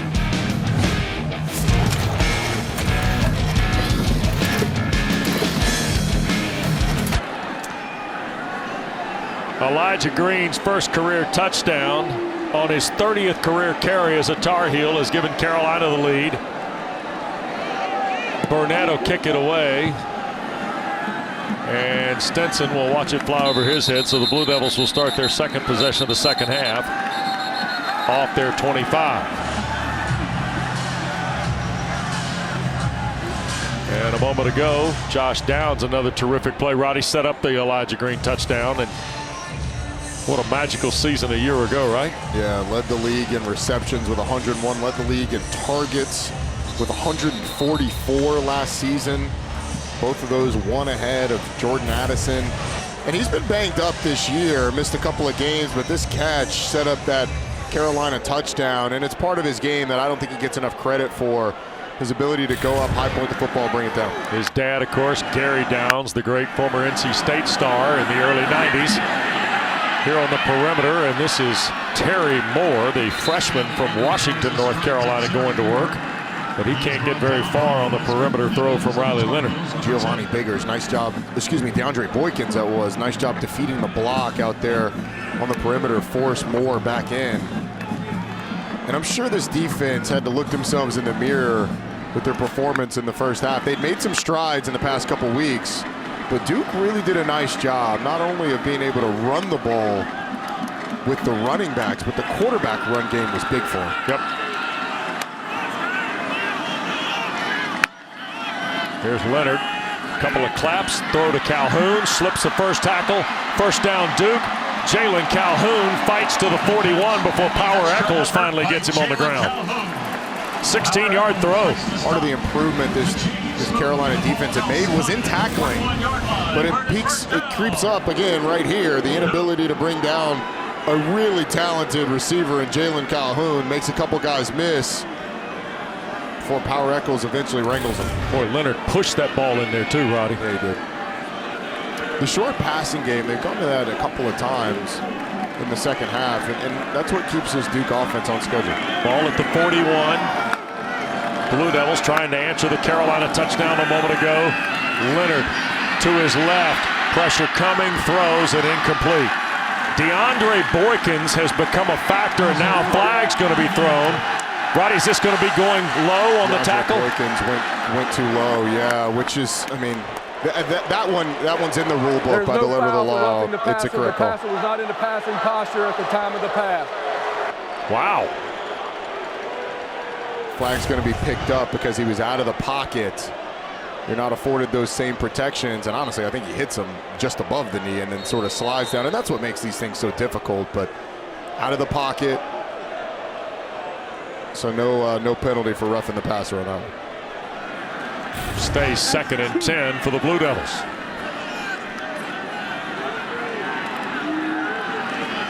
Four and out on their first possession. Leonard looking, quick throw inside. That got broken up on the way to Jordan Moore, and that was Storm Duck. So Wes, on that roughing the passer penalty that was picked up, we're being told, we couldn't hear it because of the referee mic, we're being told that he said that the passer was not in the process of passing when that happened. So a little confusion still going forward. Wanted to pass that along, but either way, it sets up Duke on a third down, right near midfield at a place where they may be in 4-down territory. That's Higgins in motion. Carolina bringing 5. Leonard a quick throw, and the catch is made. Jalen Calhoun holds on at the 46 of the Blue Devils. So it's about 4th and 5 here, Roddy. And it looks like Porter Wilson's going to come to the field for a punt as DeAndre Boykins took Calhoun out of bounds.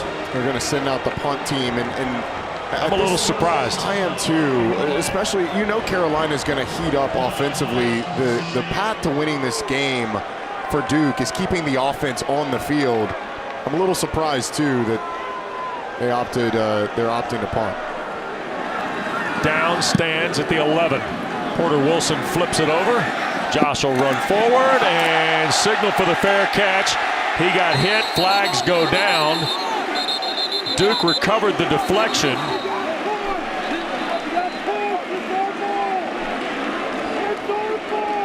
It looked like Jordan Moore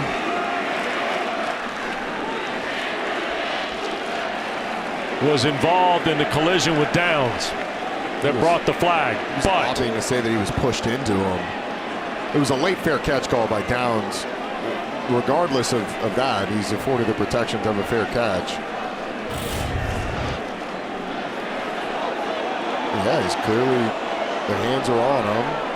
I would say that qualifies as a push in. He's trying to avoid Ruling it. on the field, there is no kick-catching interference as the defender was kicked into the receiver. We have illegal touching. The ball was first touched by the kicking team. It will be North Carolina's ball, 1st and 10 in the spot of illegal touching. Obi Ekbuna pushed Moore into Downs. Mac Brown's team has the ball when we continue.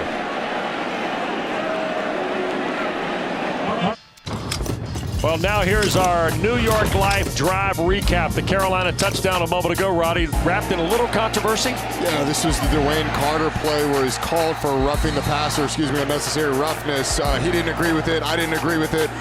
But Carolina took advantage of it. Drake May, just like he's been doing all year, using his legs, a deep pass to Josh Downs, where Downs goes up and gets it over near the sideline, and then Elijah Green plunges 1 yard into the end zone. 1 carry, 1 touchdown. It's pretty good work for a running back. Yep, Tar Heels with a 3-point lead.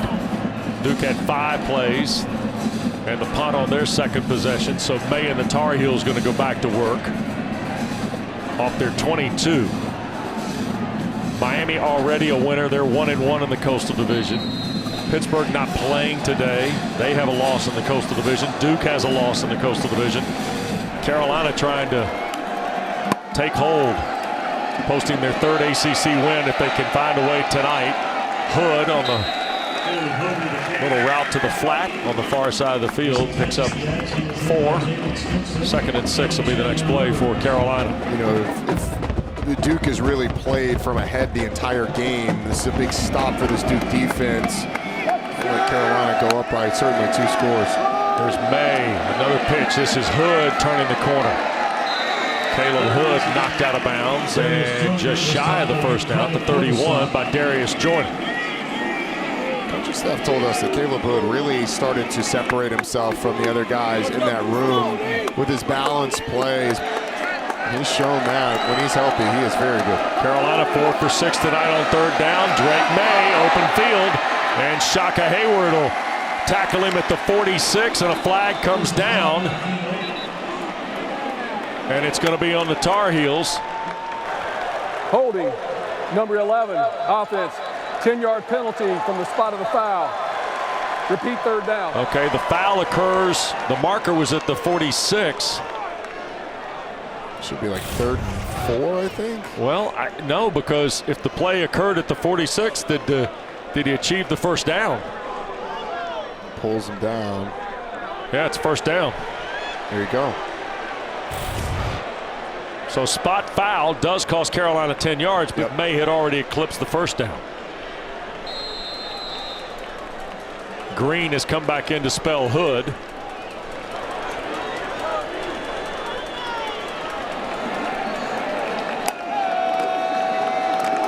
And here is Elijah Green. flag thrown as he breaks midfield to the 47, but I think this is another hold on Carolina. Pickett, the tackle. Holding, offense, number 52, 10-yard penalty. Repeat first down. Jonathan Adorno. You see the right guard right here, Jonathan Adorno. That's who they called it on. See, trying to disengage and arm around. It's become a little bit of a sloppy game here in the second half. A little choppy with all the flags being thrown. Yeah, each team missing a starter in the offensive line tonight. William Barnes not going. Adorno the start for the Tar Heels. Here's May, going to take the shot and underthrows J.J. Jones, who quite frankly had turned the corner against Pickett. The play was not designed to go to this side, but Carolina's done a nice job, whether the ball's being thrown to him or not, of running by these defensive backs at Duke. That ball just underthrown. Drake May knew it too. As soon as they sees that ball hit the ground, he was pretty bummed about that throw. Drake's 15 of 23, 231, a couple of scores tonight. May will keep it. And Shaka Hayward the tackle. Right around the 33-yard line. It'll leave Carolina 3rd and a dozen. Now the question is, what can Rob Smith do? What can he dial up as Carolina goes with tempo? They did not sub. Duke is trying to substitute.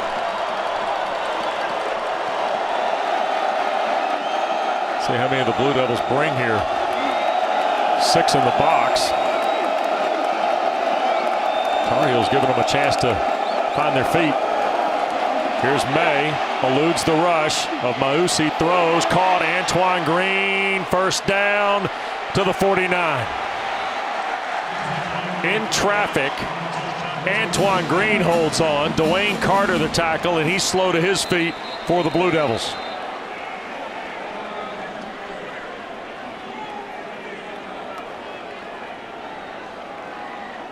And we're going to get a timeout. They're going to check on Dwayne Carter. Carolina converts the first down.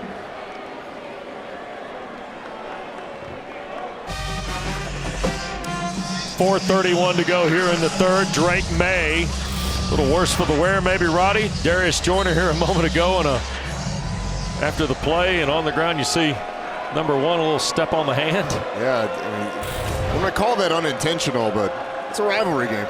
Here is May from the pocket, looping for downs, and he holds on at the 20-yard line. Holy smokes, what a grab by Josh Downs. Jalen Stinson, I thought, had terrific coverage. He did, and Josh Downs just once again goes up, and he is so good at high pointing the football when the defensive back has their back turned. Hope he's okay, though, came off the field quickly. 31-yard play. Elijah Green inside the 10 to the 5, and a second career touchdown for Green.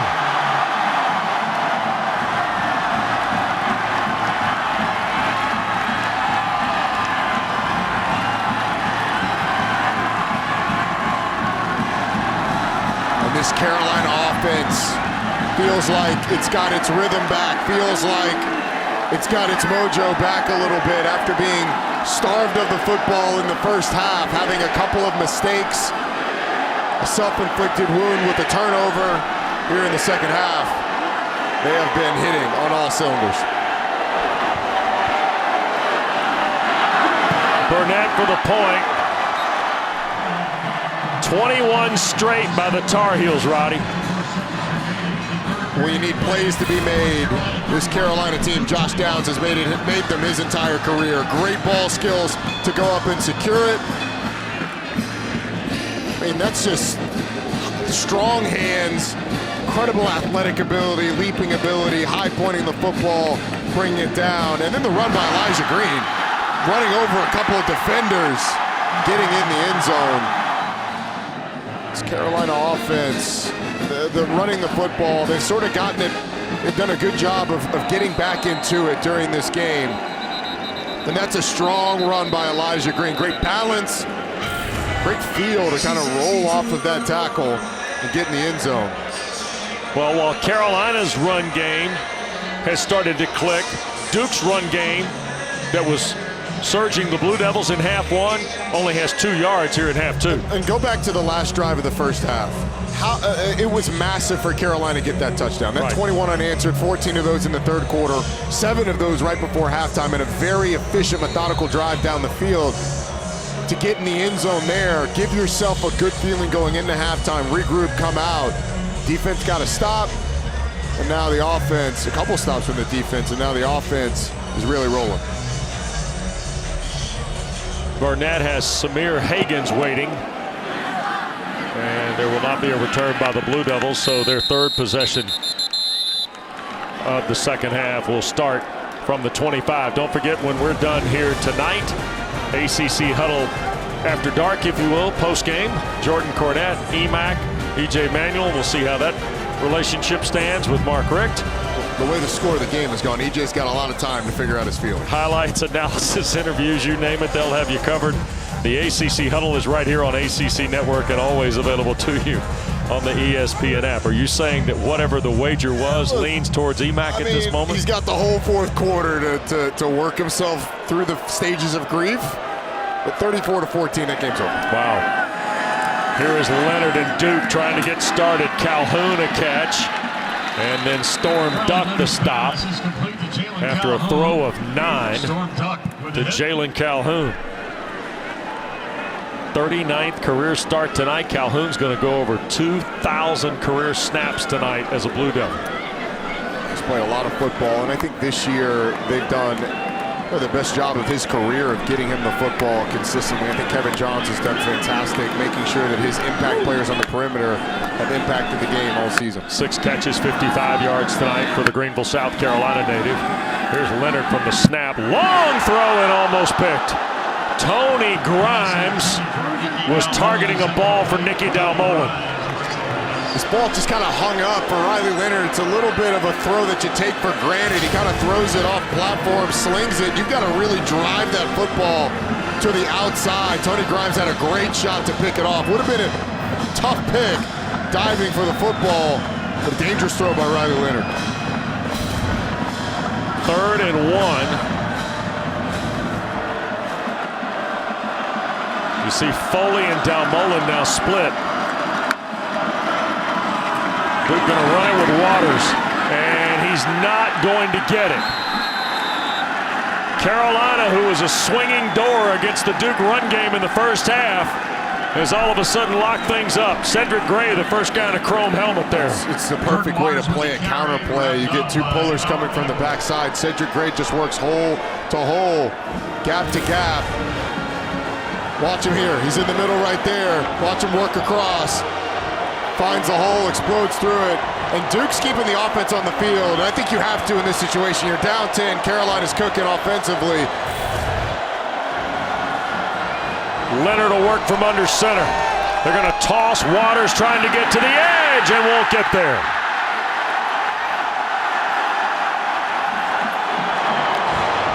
Biggers and Boykins were the first 2 Tar Heels there, Roddy. You go back to the other 4th down decision where they decided to punt it. Carolina drives down the field and scores. We said it then, the way to win this game for Duke is with your offense on the field. You can't keep giving Carolina turns at it. This was just a nice play by the defense. You get Biggers slipping underneath, able to get in the backfield. Boykins, able to slip under that block and get out there. And then Biggers cleans it up.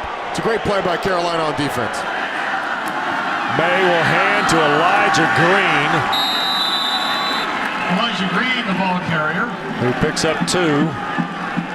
Boy, Mike Elko, a long look for the 45-year-old native of South Brunswick, New Jersey. Named Duke's 22nd head coach. And a guy who has got a blueprint for success in his career, who waited a long time to be a head coach. And, well, he knows that stage at that play, Roddy,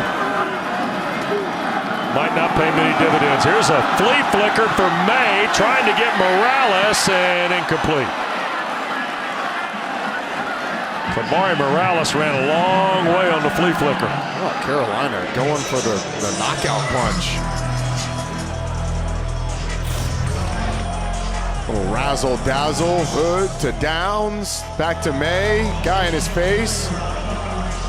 Morales would have had a shot, May just a little too far out of bounds. So flea flickered, a little double reverse pass. Yeah, there you go. Phil Longo. Carolina 6 of 8 on third down. Here's May in trouble. He'll be sacked. Blue Devils come up with the sack out of the secondary. Brandon Johnson.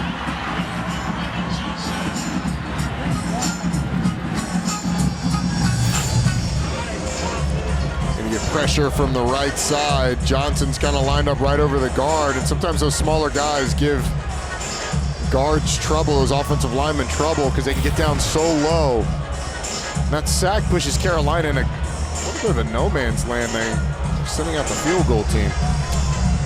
Noah Burnett, it is a 47-yarder at Appalachian State. This is his longest kick as a Tar Heel. This is 51 3/4 yards. And on the way, and no good. Missed it to the left. What a stop for Rob Smith's crew on that Duke defense. So massive. Your defense goes. I mean, your offense goes for it, and your defense comes up with a big stop. That's huge. And there's been a lot of talk about analytics and decision making. You're kind of backed up, so you had to do it there. But part of the thing that's factored into it is the percentage chance that your defense gets a stop, forces a field goal attempt, and it misses. And Mac disappointed that his offense wasn't able to put the game out of reach by putting it in the end zone. Yeah, so's Phil Longo too, Roddy. Yeah.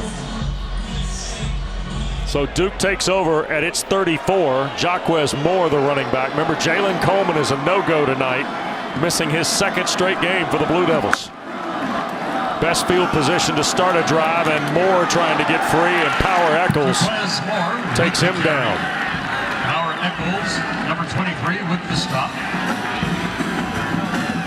I know Carolina is without one of, you've got a list of favorites in this league, right? I mean, let's just be honest. You do. We follow the league every week. We mostly nose codes. Talk about play. Ray Bahasic is one of your favorite players in the league, right? And he has been for, it seems like 10 years. Yeah. That's how long he's been there. Well, fair point. Here's a throw. Leonard coming back near side. Heck of a catch.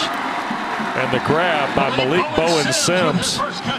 It's his second catch of the year and the 10th of his Duke career.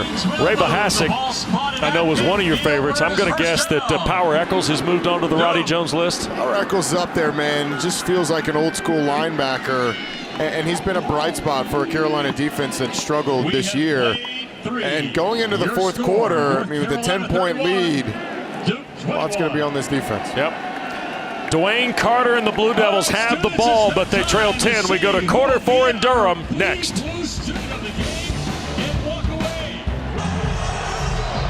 Out here battling for the victory bell tonight. Some on the field, some in the stands. Right? Like Raiden from Mortal Kombat. Tough fourth quarter for the Blue Devils. Carolina gets 2 Elijah Green touchdowns. Duke ends up running in the second 16 plays, just better than 40 yards, Roddy, in the third quarter for the Blue Devils. Riley Leonard, 106 rush yards in the first half, only 3 after halftime. Midfield, 1st and 10, start quarter 4. Leonard the throw, and that ball's caught, but out of bounds to Jordan Moore. That was fired into the Tar Heel bench. So second down and 10. Carolina 165 of offense in quarter 3. Duke had 68 total. The Duke run game hasn't been nearly as effective in the second half. You got to credit Gene Chizik and his crew. Yep. That's Bowen Sims in motion. Play fake. Here's Leonard looking for help. Fires it back for Dalmolin. A terrific grab. Against DeAndre Boykins, Nicky Dalmolin hauls in a 30-yarder. We get the quarterback rolling out to the left off the play action. Dalmolin slips across the formation and then up the field, gets a step on DeAndre Boykins and then makes a fantastic catch, high pointing the football. For what we've seen, a couple really nice catches from Josh Downs and now a really good run from Nicky Dalmolin downfield. It had 8 catches, including a touchdown at Georgia Tech that got the game to overtime last week in the last 3 games. Here's Leonard going to throw for the end zone. Hagans caught it. Touchdown, Duke.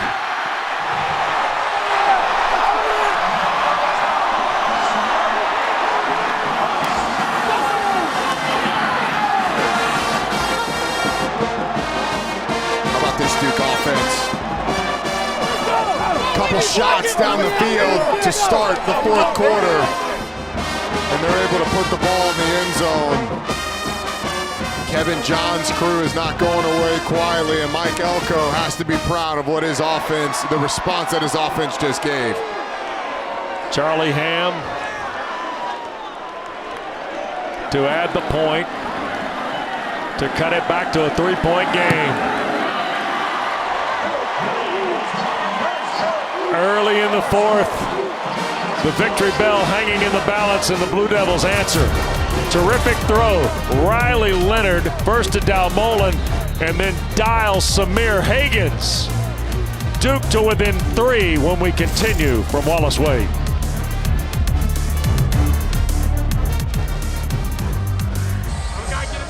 Well, Samir Hagans, his 2nd touchdown catch of the year. He had 3 receptions in the last 3 games, and Duke on the board for the first time since late in the 2nd quarter, Roddy. It was a big one. It was a statement. Certainly a boost of momentum for this Duke team. And there will be a return by Hampton. 20, 25, and out to the 28 goes the freshman Amarian Hampton. And another look.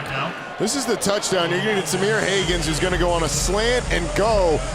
And when he does it, watch at the top of the route, the eyes of Tony Grimes. Freeze it right there, guys. You got the eyes inside. Meanwhile, Hagans is wheeling up the boundary, and he's going to be wide open. Riley Leonard does a nice job with the throw, places it right where it needs to be. And then check the eyes of Riley Leonard. Looks at the safety, makes sure he's got what he likes. With a little pump fake, and he knows it when he lets it go that he's likely got a touchdown. Hagans had a punt return for a score in Atlanta last Saturday. Touchdown catch tonight at home. And another delay of game on Carolina to start a possession. 2nd time that's happened tonight. First down. It's an operational thing that Matt Brown has to get fixed. And these officials their job isn't to wait for you to start the play clock. 8th penalty, 61 yards tonight on Carolina.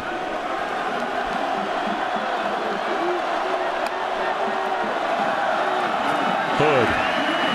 And Caleb Hood gets bottled up after a gain of maybe 2.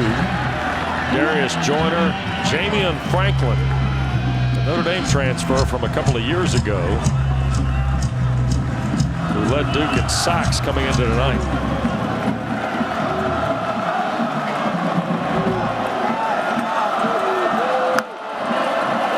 Megan empty the backfield, has time, shoots it for Downs. What a catch in traffic with Brandon Johnson hanging on him at the 31. It's a great catch. I want to point out the play that Darius Joyner made, though.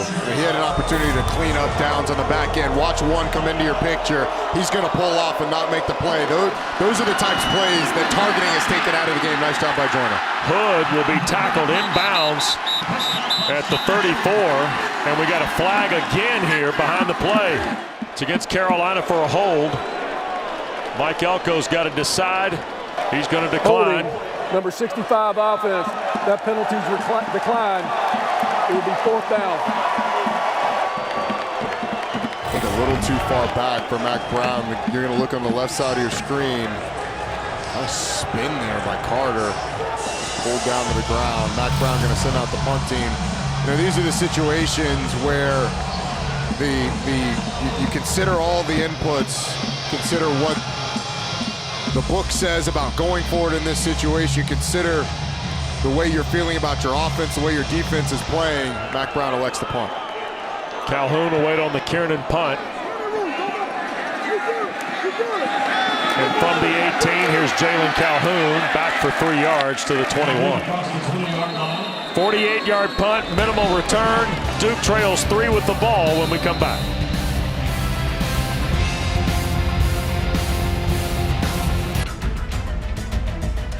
Bernard fields it at the 26. Heading to the far side. Gio at the 35. Gio, he's at the 50. No, he's not. Yes, he is. Gio, he's going to take it for a touchdown. Are you kidding me? Hard to believe it's 10 years ago. Jones Angell, the radio call on the Tar Heel Sports Network. That was the debut of the chrome helmets, Roddy. And chrome helmets became a thing. Yeah, they did. Don't wear them often, but they brought them out tonight for the Battle of the Victory Bell. And, of course, State Carolina's a thing. Duke State don't get played enough. Will in the new scheduling format, right? Oh. And, of course, this tonight, the Battle for the Victory Bell, the 109th meeting between the two. First down play for the Blue Devils. Terry Moore, who has had some moments here tonight, picks up about 4 to the 25, 2nd and 6. We've not seen Riley Leonard nearly as involved in the run game as he was in the first half. I'm Kevin Johns, pick your spots, have him pull one.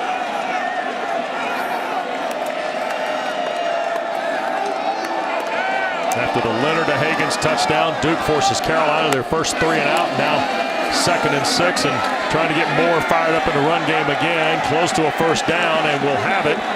If the spot is true, Tony Grimes on the stop near the 32-yard line.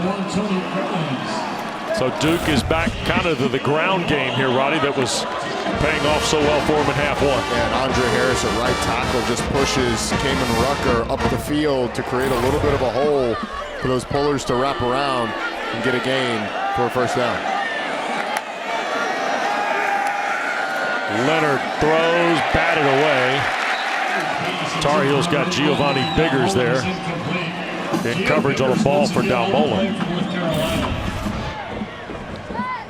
Trying to get just a few yard gain on first down. It's another one of those where there was a really good coverage, and it can be a little bit of a dangerous throw with Biggers right there, only able to get one hand over and knock it down, but he was all over that. 2nd and the full 10 here for Duke. Leonard will try and get something out of it. And maybe to the 34. Just shy of the 34 for 3rd down. Riley Leonard may have bailed a little early on that one. The pocket was good. They had the blitz picked up. You had a nickel blitz, and the running back looked like he was going to have a shot to contact him. Leonard saw some space, decided to go, but Miles Murphy did a good job sort of pushing him towards the sideline. Now you're going to get a 3rd and 9. Duke's got 3 to the field. Pancol to the boundary, top of your screen. And Leonard to throw. In traffic, caught. Coming across the field. Eli Pancol. First down, Duke in Carolina territory at the 38. 28 yards. It's just a simple shallow cross coming across the field. He's released, it's zone coverage. Leonard does a good job of maneuvering in the pocket, able to deliver an accurate ball. And check this out, guy Noah Taylor in his face. He knows he's gonna get hit. Still puts it on the 6 of Eli Pancol, who gets up the field. They raved about his competitiveness and his drive. Leonard 213 yards now, 18 of 25. He's been a factor in the run game. They're going to double reverse, try to flip it back. Moore drops it incomplete. And for Duke, they ought to be glad Terry Moore dropped it, or else they're probably going to lose, Roddy, close to 10 yards. It was the best case scenario for Duke. It's the exact same play that we saw from Carolina. You get the reverse flea flicker, and then it's covered well down the field. Worked out well for Duke, actually, by Terry Moore dropping it. Boy, Javari Ritzie almost single-handedly destroyed the play for Carolina defensively. tell you what, it's an impressive looking defensive line for Carolina. They are big. Here's Waters trying to find room. Spins back, steps through, 15, 10, 5, touchdown, Duke in front.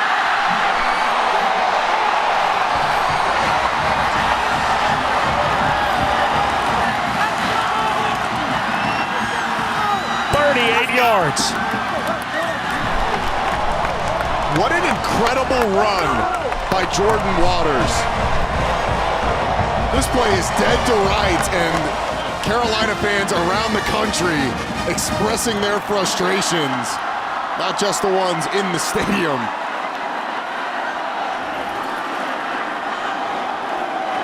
To make it a 4-point game with 10-12 to go. Charlie Ham's point is good. Well, we got a thing now, don't we? How about the swings of this game? Duke was down 10. They scored 14 straight. Watch the cutback. Carolina's got it wrangled. A missed tackle there. A wise sort of tap on the shoulder downfield by Eli Pankow.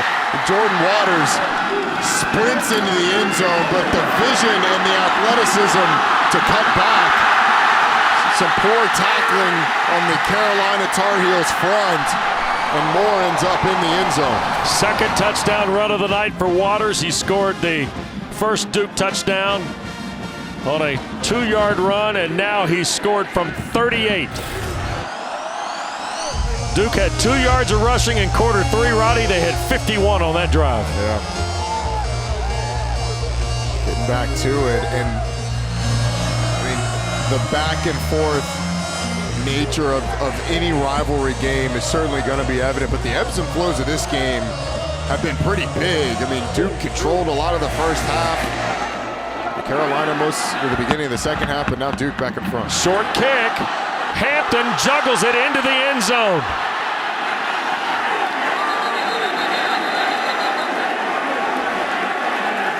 And it'll be a touchback. Into the end zone. Touchback. Duke thought they had a safety. The ball broke the plane into the end zone. It'll be a touchback to the 25. And you can fumble the ball, you can muff the ball into the end zone and still kneel it. I'm not sure Omarion Hampton was completely confident in that, but fumbling the ball and it goes into the end zone, you can still kneel it down and be able to create a touchback. Let's go down to Taylor. Yeah, Roddy, you mentioned when this Duke team was down 10 points to start the fourth quarter, coaches challenged them for a fourth quarter fight. Keep in mind, they were down their biggest deficit of 14 points to Georgia Tech last week, came back and forced overtime. They wanted to see fight, and they've shown it. May for Antoine Green, who can't hang on. The coverage by Pickett on a long throw to Green, similar to the one that opened the ball game for Carolina offensively. It's a little underthrown by Drake May. Antoine Green runs right by Joshua Pickett. He's probably pass interference too on the back end. I mean, Green's trying to come back to the ball. Pickett contacts him, clearly impedes his ability to catch the football. Darius Joyner looks like he's kind of worried about it as well. I think Duke may have gotten away with one there. Second down 10, ball at the 25. Quick throw in the flat. Here's Elijah Green circling to the perimeter, and it'll be third and short after Joyner helps him out at the 33. Bryson Nesbitt trying to get Green some running room. The tight end on the perimeter. Caleb Hood will come in for third and short. And with 9:46 to go and down 4, Carolina quickly gets lined up here. 2-by-2 look.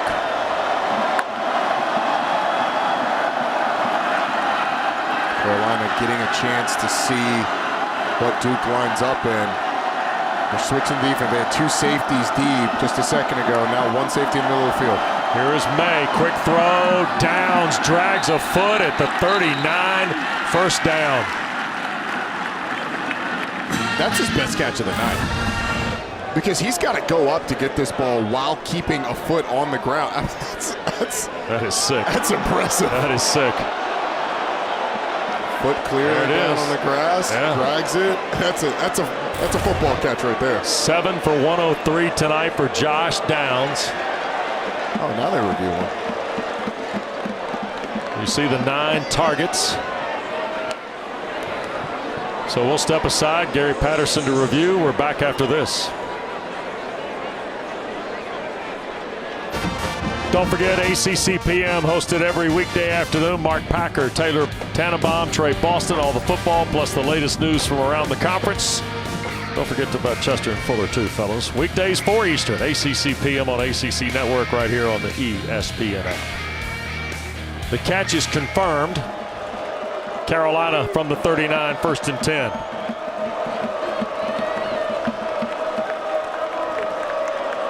Trailing 4.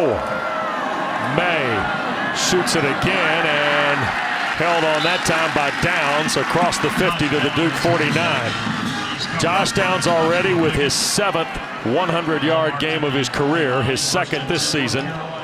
He now has 8 for 115. May has his 5th career game with over 300 yards tonight, Roddy. There's a little bit of a feel that if Carolina's going to do this thing, it's going to be going to their best player, Josh Downs. May backing up, throws, and it's caught.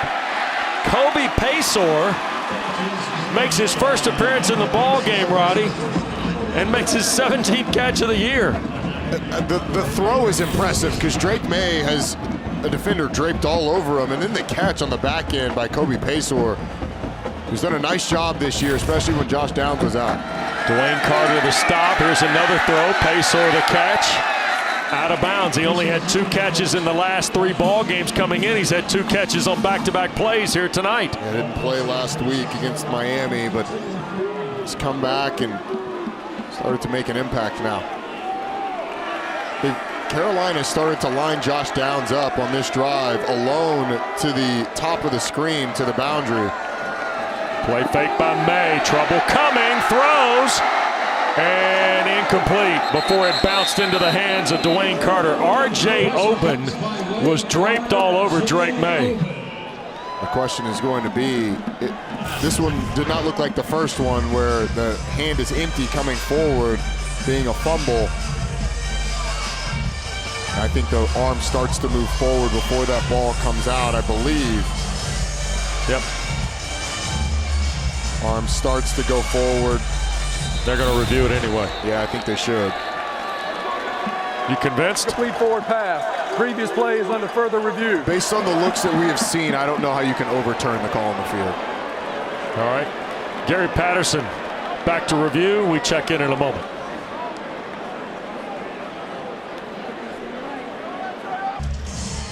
(35-31) Duke, 7.5 to go in the 4th, and Roddy, Gary Patterson's been looking at this the entire time we've been in commercial break. As have we, and we've gone back and forth over and over. We saw this look before the break, and it looks like as the momentum of the hand starts to change, the ball is still in his hand, but the looks from the front tell a little bit different story. That ball looks like when it starts to come forward, it's out of his hand. I think it stands, but we'll see. After further review, it was determined that it was a fumble immediately recovered by Duke at the 38-yard line. 1st and 10 for Duke at the 38-yard line on the right hash. The Blue Devils calling card, Roddy, is fumble recoveries. And tonight in their 7th game, they've recovered 2 of them. And it's the only 2 turnovers of the ballgame. The first one, a self-inflicted wound by Carolina. That one created by the Duke defense. We went back and forth on this one. It was sort of 51-49 for me. I thought it would stand, but I mean, the ball coming out of the hand before the hand changes momentum. It was close. It was very close, but it goes Duke's way. Off the 38, Dalmolin gets 6 to the 44 on 1st down. And now you look at where Duke is, up 4. If you can punch this in the end zone and go up 11, it's going to be a tall mountain for Carolina to climb, particularly the Carolina defense that hasn't been able to force stops because they would need one down the stretch. They're going to continue to work the clock as well. Both schools 3 timeouts. Jordan Waters, who's got 2 touchdown runs, including the one that gave Duke the lead a series ago with Leonard. Here's Waters, and right into the mix of Kevin Hester. And it will be 2nd down and 6, no gain on the play, or 3rd down and 6, no gain on the play.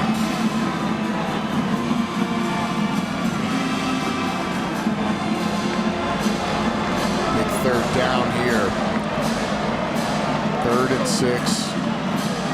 If you're Duke, I would get something with Riley Leonard on the perimeter where he has the ability to run the football, or maybe something quick where he can throw it and then you give him the ability to take off. Leonard wants to throw. To his right, can run for the 1st down and gets it. Maybe the best play Duke had in the 1st half pays dividends for him in the 2nd half. And it kind of looked like Rod Dilworth and the Carolina defense anticipated a slide or something. Looks like they pull off here at the end of the quarterback. Watch his Carolina defenders. Just runs right by him. Confusing at what he was looking at, but Riley Leonard with a big conversion with his legs. A dive to the 48 of the Tar Heels. Duke by 4. And now if you're Duke, you're thinking we are going to run as much time off the clock as we can while obviously trying to get points on the board. That's Calhoun in the orbit. Leonard will keep and pick up 4 to the 44. Desmond Evans, the tackle for Carolina. And now Carolina's fighting Duke, the clock, Roddy. And the longer this takes for Duke to, if Carolina doesn't get a stop here, like if Duke were to get another 1st down, right? Now you're starting to worry about not having the opportunity, not having enough time to get 2 scores in the game. Duke's got 476 tonight of total offense. Leonard, hands, Waters, 1st down. Inside the 35 go the Blue Devils to the Tar Heel 33. Cameron Kelly out of the secondary makes the stop on Jordan Waters. Right side of that offensive line just caves everything down. You can see the eyes of Andre Harris climbing to the next level. And powering forward was Jordan Waters. He's got 77 yards on 14 carries and 2 touchdowns tonight. You see the run number for Duke. And Kevin Johns and Mike Elko have got the clock management, Roddy, at A+ right now. Yeah, they have, and they have all game. Waters again. Tries to find some room. Here's the cutback. And he gets thrown out of bounds by Grimes. That stops the clock. But it only stops the clock briefly. The clock will continue to roll because we're not under 2 minutes. Yep. So it doesn't kill you to go out of bounds either way. But again, Waters with the cutback. It's similar to what we saw on the touchdown run. Now if you're Mack Brown, you are really counting on your defense. And you might start to think about using your timeouts too. Yeah. Right. Because the clock can go down to about 3:20 before you snap it here.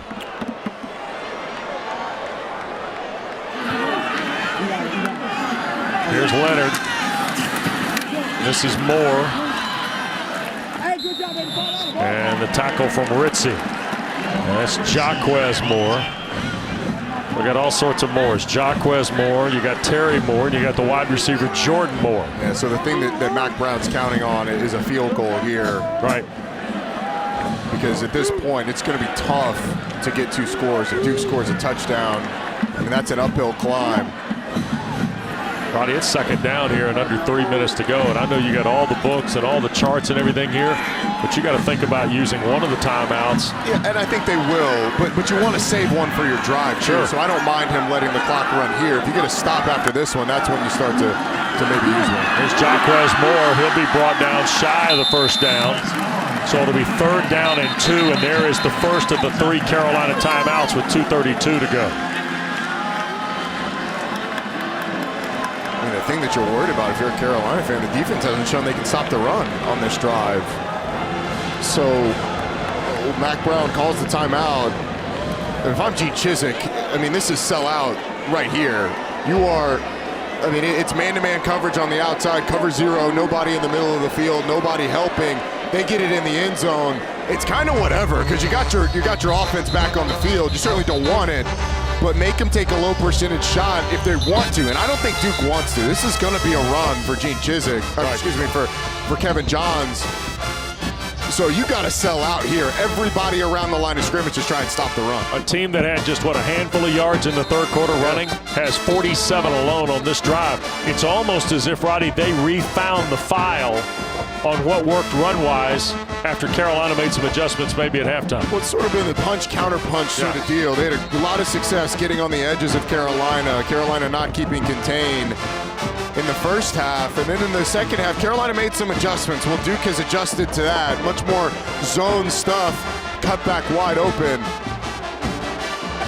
The biggest third down of the game. That's Kevin Johns, who joined Mike Elko from the Memphis staff as their OC the last couple of years. Done a terrific job tonight. And here's the third down play. Waters will sneak through. There is a flag dropped at the snap. So the clock stops on an apparent first down run. Illegal shift offense. 2 players moving, not getting set for this 5-yard penalty. Repeat third down. What a massive operational mistake for Duke.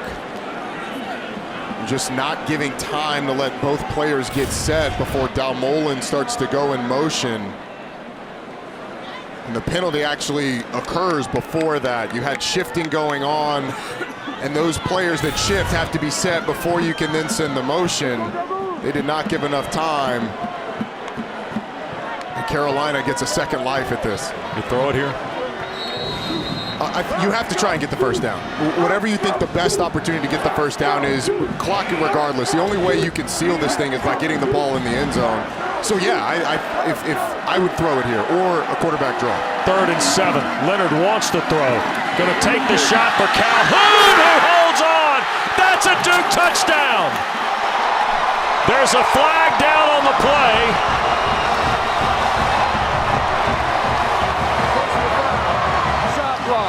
Number 55. Oh my goodness. Number 7, offense. 15-yard penalty. Repeat third down. Andre Harris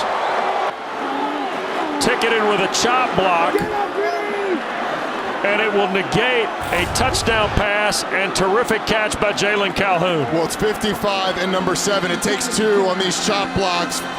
You're going to get Andre Harris engaged up top, and then Waters goes down low. It's kind of right at the hip, but that is a high-low, and it negates a second conversion for Duke that really would have put the game away. That one would have put the game away, or would have made it really tough for Carolina, because I've seen crazy things happen in rivalries involving Carolina.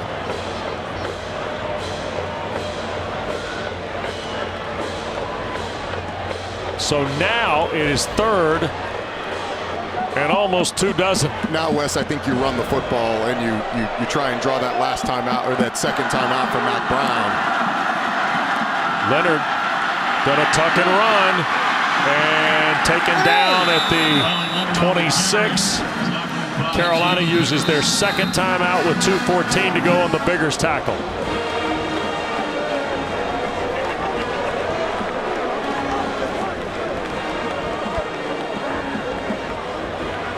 What a turn of events. I mean, Duke converts twice on third downs, but negated by, honestly, by plays that didn't have much to do with the results. The illegal shift certainly didn't affect what went on after.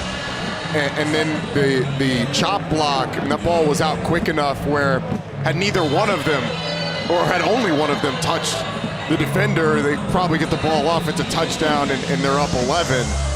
But now it's going to be Charlie Ham on a field goal. Charlie Ham has been pretty good under 50 yards, which this one will be. His longest field goal ever attempted was 56 last year at Carolina. Missed the 52-yarder at the end of the game against Georgia Tech. This one's going to be from 43 and a half. Yep. To make it a 7-point lead for the Blue Devils with 2:14 to go. Jackson Hubbard holds. Kick from Ham is no good. 44-yard attempt is no good. So a missed field goal by Ham. And now it's 4 points, 2:09 to go, and Carolina will get the ball at its 26. Well, that entire operation just seemed off from the start. The snap is low. The hold gets up, but that field goal attempt never really had a chance. And Carolina somehow gets out of that without giving up points. 2:09, one timeout, and Drake Maye on the field. Caleb Hood in the backfield, 3 receivers to the field for Maye, who looks that way. Long throw, and that is J.J. Jones.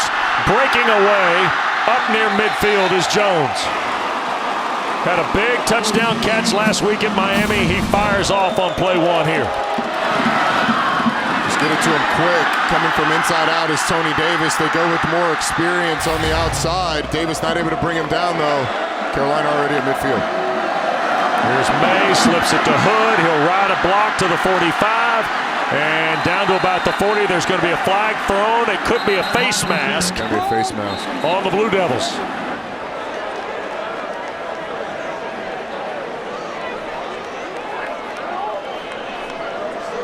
Personal foul, face mask, number 42, defense, 15-yard penalty, automatic first down. Shaka Hayward. Arguably one of the most veteran defenders Duke has.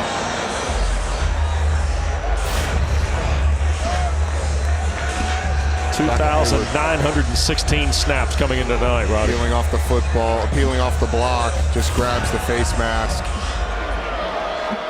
Carolina in 2 plays has covered a lot of ground. Sure have. And now what do we have? A whistle stops play. Antoine Green was the receiver to the boundary.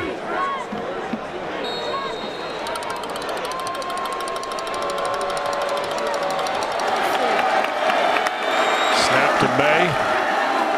Now Duke there. Drake's got to do something with it going down. Trying to slide it toward Antoine Green. Are they going to rule it sack? Dwayne Carter, I think, got to him. They're going to rule it as a sack. Dwayne Carter has shown up in the second half. Boy, has he. Fumble recovery and then the pass rush. It's actually kind of made by the pressure on the other side. Drake Maye tries to get it out, but not before his knee hits. 2nd and long. Here's Maye. He's going to tuck it away and run to the 20. That'll leave Carolina with 3rd down and about 5. And they're fine. You don't need a timeout here.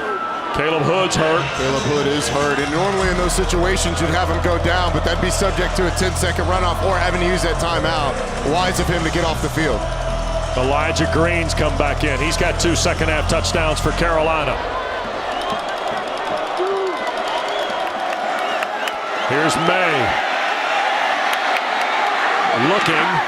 Now we'll get back to the 20 before he's brought down by Vincent Anthony. That's VJ Anthony, the very talented freshman. Vincent Anthony, 6'6", 240 pounds. He is going to be an absolute monster by the time he gets out of here. But the timeout sets up 4th down for Carolina. And this is for the ball game, essentially. Well, Longo going to draw up something. I mean, I think you have to find Josh Downs. You have to find 11. And they tried to there. I actually thought they had him on the play. Carolina's been excellent on 4th downs this year. The only team better than them on 4th downs percentage-wise is Clemson. And coming into this weekend, they'd only gone for 3 and converted all 3. But it comes down to this for Rob Smith's crew. Well, they've been battling since late November 1888 when Duke, known as Trinity, beat Carolina in Raleigh of all places, 16-0. They've been playing since 1948 for the Victory Bell. They've split the last 10 meetings. Snap to Maye.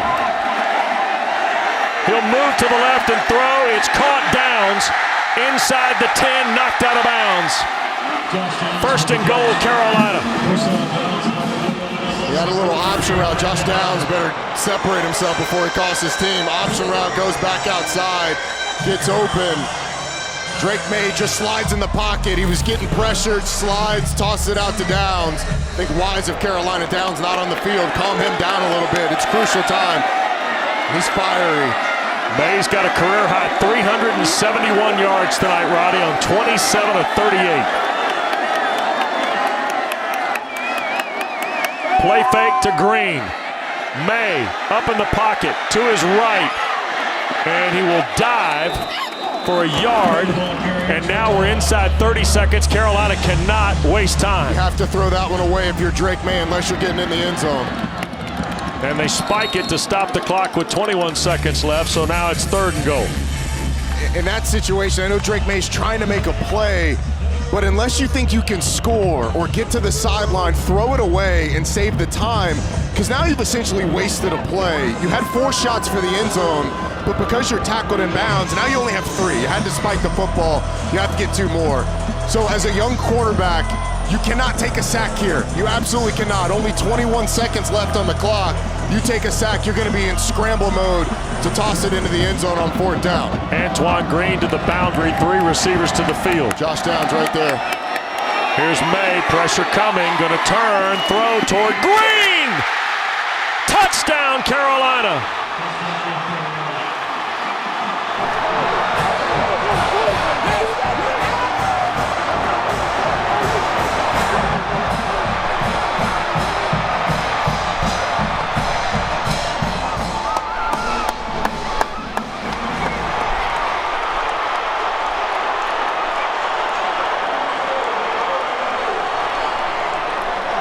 The veteran Antoine Green working back to the football, making the biggest play of this game. They're looking at it now. They're going to review it.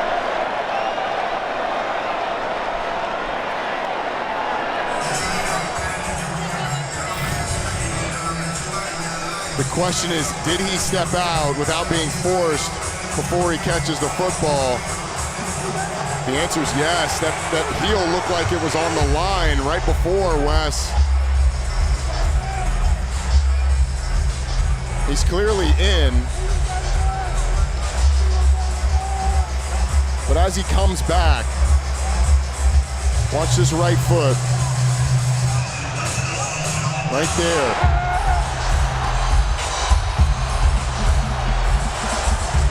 Oh, actually, there's a little, you can see a little bit of green right there. Oop, wrong button. A little bit of green right next to Antoine Green's foot. That white cleat, I think there's a sliver. There's certainly not enough to overturn it. I thought we saw it on the first look, but I think he's inbounds there. He clearly catches it inbounds.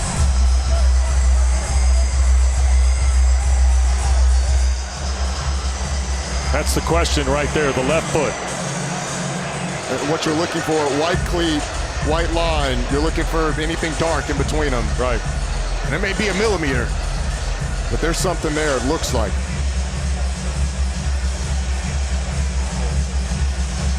Boy, this 4th quarter has lived up to the hype of the rivalry, hasn't it? It certainly has. What a series of twists and turns. I mean, Duke has 2 conversions on the other side, both negated by penalties.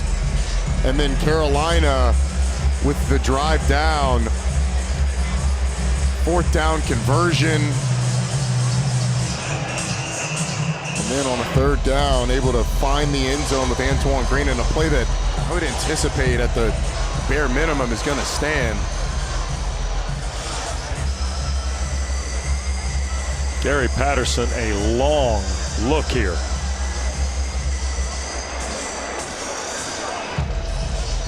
But Roddy, it's down to that moment. Yeah. The left foot, right? It is. I think it's very clear that he's in when the play, or when he catches the football. There's another look. Boy, I just don't know how you can overturn the call based on the stuff that we've seen. I mean, you go back and forth a little bit. Call on the field was a touchdown.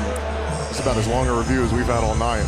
Think about the bang-bang plays. The May, Dwayne Carter, the fumble situation on the R.J. Oben hit. Here's Patterson. After further review, the ruling on the field stands. Touchdown.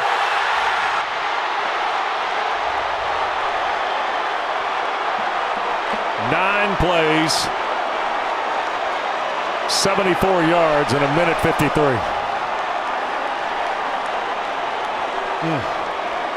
And 8 yards to Antoine Green.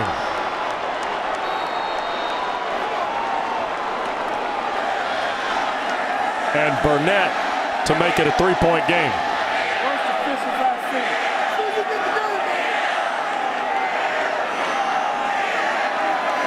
Snap high, kick is through. Mack Brown's team back in front. Excitement from Antoine Green when the call was made that it was going to stand, the play was going to stand. Disappointment for Duke, who's fought all game long. Obviously, Carolina fans elated. 16 seconds left on the clock, though. Duke can get in range of a long field goal. They had to try out Charlie Ham for a 52-yarder a week ago. Got all 3 timeouts. I mean, you're probably only going to have time for about 3 plays. But you can use the entire field with those 3 timeouts. You can use stuff in the middle of the field. And if you're Carolina, you're trying to squib this thing. And the coaching point for the kickoff return team for Duke is unless you're way backed up, unless the squib makes it all the way back towards the goal line and it's stopping, you're getting on the ball and falling on it right there. And if it does get towards the 15, 10, 5 and it's a little hot, you think it has a chance to get in the end zone. You're trying to save every single second that you can. Tell you what, in the history of this rivalry, there have been incredible plays. Most recently, Jamison Crowder across the end line of the end zone, right, to make a score to win the game. Chaz Surratt's interception a couple of years ago with Duke driving at Kenan Stadium. And now here tonight, you've seen just incredible shifts of momentum. Burnett will hang this high. Stetson will let it bounce in the end zone, and Duke has 3 timeouts and 16 seconds left, trailing 3 from its 25. All right, so ideally you'd like to get to around the 30-yard line so you can attempt a 50-yard field goal. That's big chunks that you're going to have to get. But if you can get to the 45-ish, then you're in Hail Mary range where you're at least tossing it in the end zone. Again, with those 3 timeouts, you got plenty of time to use the middle of the field and call a timeout if you get down immediately. Yep.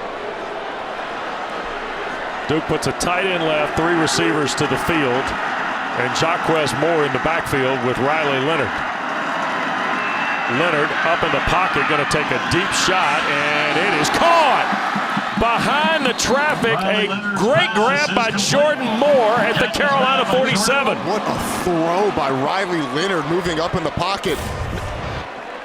I mean, it is just over the hand of a Carolina defender right on the sideline. Great throw by Leonard. Now you need about 17 more yards for a long field goal. You're going to run a similar type play. Honestly, you probably call a timeout here and talk about it a little bit. It's only 10 seconds left. Get your best play. 28-yard throw on a dime from Riley Leonard to Jordan Moore. Now Mike Elko's going to use one of the 3 here, Roddy, with 10 seconds left. But to your point a moment ago, he has 2 left. He can throw something in the middle of the field. The problem is you don't have a lot of time for the routes to develop. Duke's got to come up with a bang-bang play here, perhaps. No, I think you've got enough time. I mean, you got 10 seconds on the clock. You don't have forever, but there's plenty of time to let those routes get down the field. Even if it's in the middle of the field, catch the ball, get down immediately. Has to be obviously past the sticks, so the clock stops. You call an immediate timeout. I mean, you only need 1 second on the clock, so this could be a 9-second play for Duke if they need it. So really, I think the conversation between Mike Elko and Kevin Johns is, hey, look, get us a play to get 15 to 20 yards. That's what we need. It doesn't matter where on the field it happens because you've got those timeouts. So here's Leonard now, 2 timeouts in 10 seconds. 3 to the field, 2 left to the boundary. Carolina rushes 3. Leonard's going to throw, incomplete. No flag. He was looking for Calhoun, defended by the linebacker Gray, with 6 seconds left. 2nd down.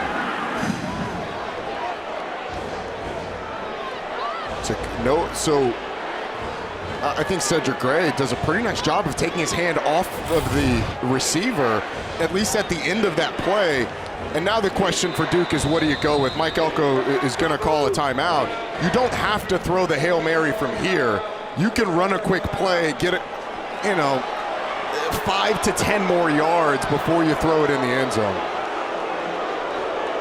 And you see him asking Kevin Johns, a little down in distance and time management here. The thing is, how do you want to play it? Because that last play only took 4 seconds. Yep. So you can throw that play again, that type play again. Gene Chizik on the other side, kind of in a no man's land. Do you back everybody up in anticipation of the Hail Mary, or do you have them play normal type defense to prevent a 10, 15-yard throw like the one that just happened? That's sort of the game that these coaches go through over and over and over, the reps and over and over and over. But again, that last play was only 4 seconds. Right. So you do have some time, if you would like, to throw it in the middle. It's a little bit of a risk, because if it's not there, you got to trust your quarterback to throw it away immediately. Please reset the game clock to 7 seconds. So you got an extra second. Yeah. Oh, that's huge. You just leveraged the second.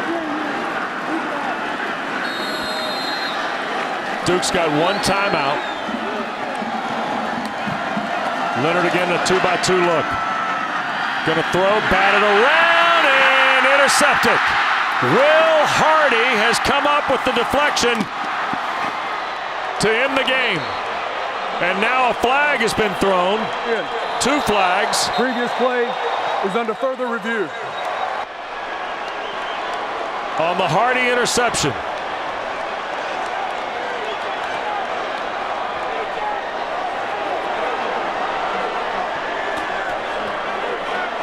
Flags are going to be on Mike Elko, who is about on the numbers, giving the officials his opinion on how the end of the game has gone. It's got to be frustrating. You had multiple flags go against his team. He thought he got a pass interference. It didn't get called, but Noah Taylor jumps up, gets the deflection, and it looks like, from that angle, it looks like it's a clean catch on the back end by the freshman Will Hardy.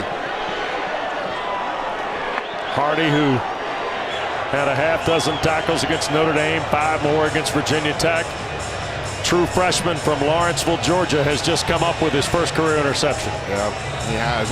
What a game this has been. And Mike Elko's team fought the whole game, had a chance to win it.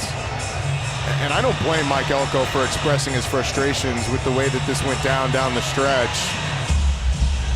But I think this team certainly in really good hands with Mike Elko, in really good hands with Kevin Johns, but just not enough there tonight. And look, I thought Rob Smith's crew on defense acquitted itself fairly decently for most of the game. They gave up some big plays. This is an explosive Carolina offense. It kept them in the game. Catching up with Rob Smith before the game, he was excited about the opportunity. Riley After Leonard. further review, the ruling on the field stands. Interception, North Carolina. After the play, unsportsmanlike conduct, Duke head coach, 15-yard penalty, will be first down for North Carolina from that spot. That is Duke's head coach first unsportsmanlike of the game. Will Hardy, the interception.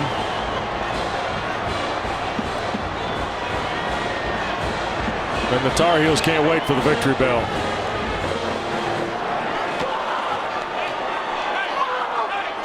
It's a pretty gritty performance by this Carolina team. I mean, that defense struggled for large stretches of the game, but in the third quarter, they were good enough to let the offense get them back into it. And Drake May, on a career night of 380 yards and 3 scores, gets a win against Duke to retain the victory bell. It wasn't always easy for Carolina offensively. In games where you don't have the ball a lot, it's hard to get into a rhythm, and they didn't have the ball a lot in the first half. But down the stretch, Drake May, Josh Downs, Antoine Green showed up for this Carolina team. May consistently made plays, and when he needed it the most, he went to one of his go-to receivers in Antoine Green. Well, and tonight, Taylor, Mack Brown wins for the 12th straight time against Duke. Down to you. He sure does, celebrating with his players. Well, Coach, that one lived up to the hype. What can you say about the grit your team showed tonight? Well, Taylor, you have to give credit to both teams. I mean, Duke kept coming back. I thought when we stopped them on the 4th and 2, and then we blew it offensively, or they stepped up and stopped us, that changed the whole momentum of the game. But one of the best things we do is 1-minute offense. And I knew when we had 2 minutes left in the game, after they missed the field goal, we had a great chance to win. Really a battle of two young quarterbacks who are leading their teams effectively, but yours, Drake Maye, 450 total yards on the night. How proud are you of his growth? Yeah, Drake just keeps getting better, and he makes play after play. And like the final touchdown, that's who he is. He scrambles, he gets outside the pursuit, and then just finds a guy. Makes a perfect throw.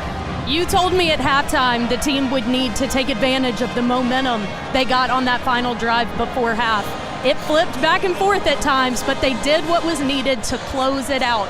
What are you learning about your team down into this second half of season? They're very confident, they're resilient, they like each other, and they like to play.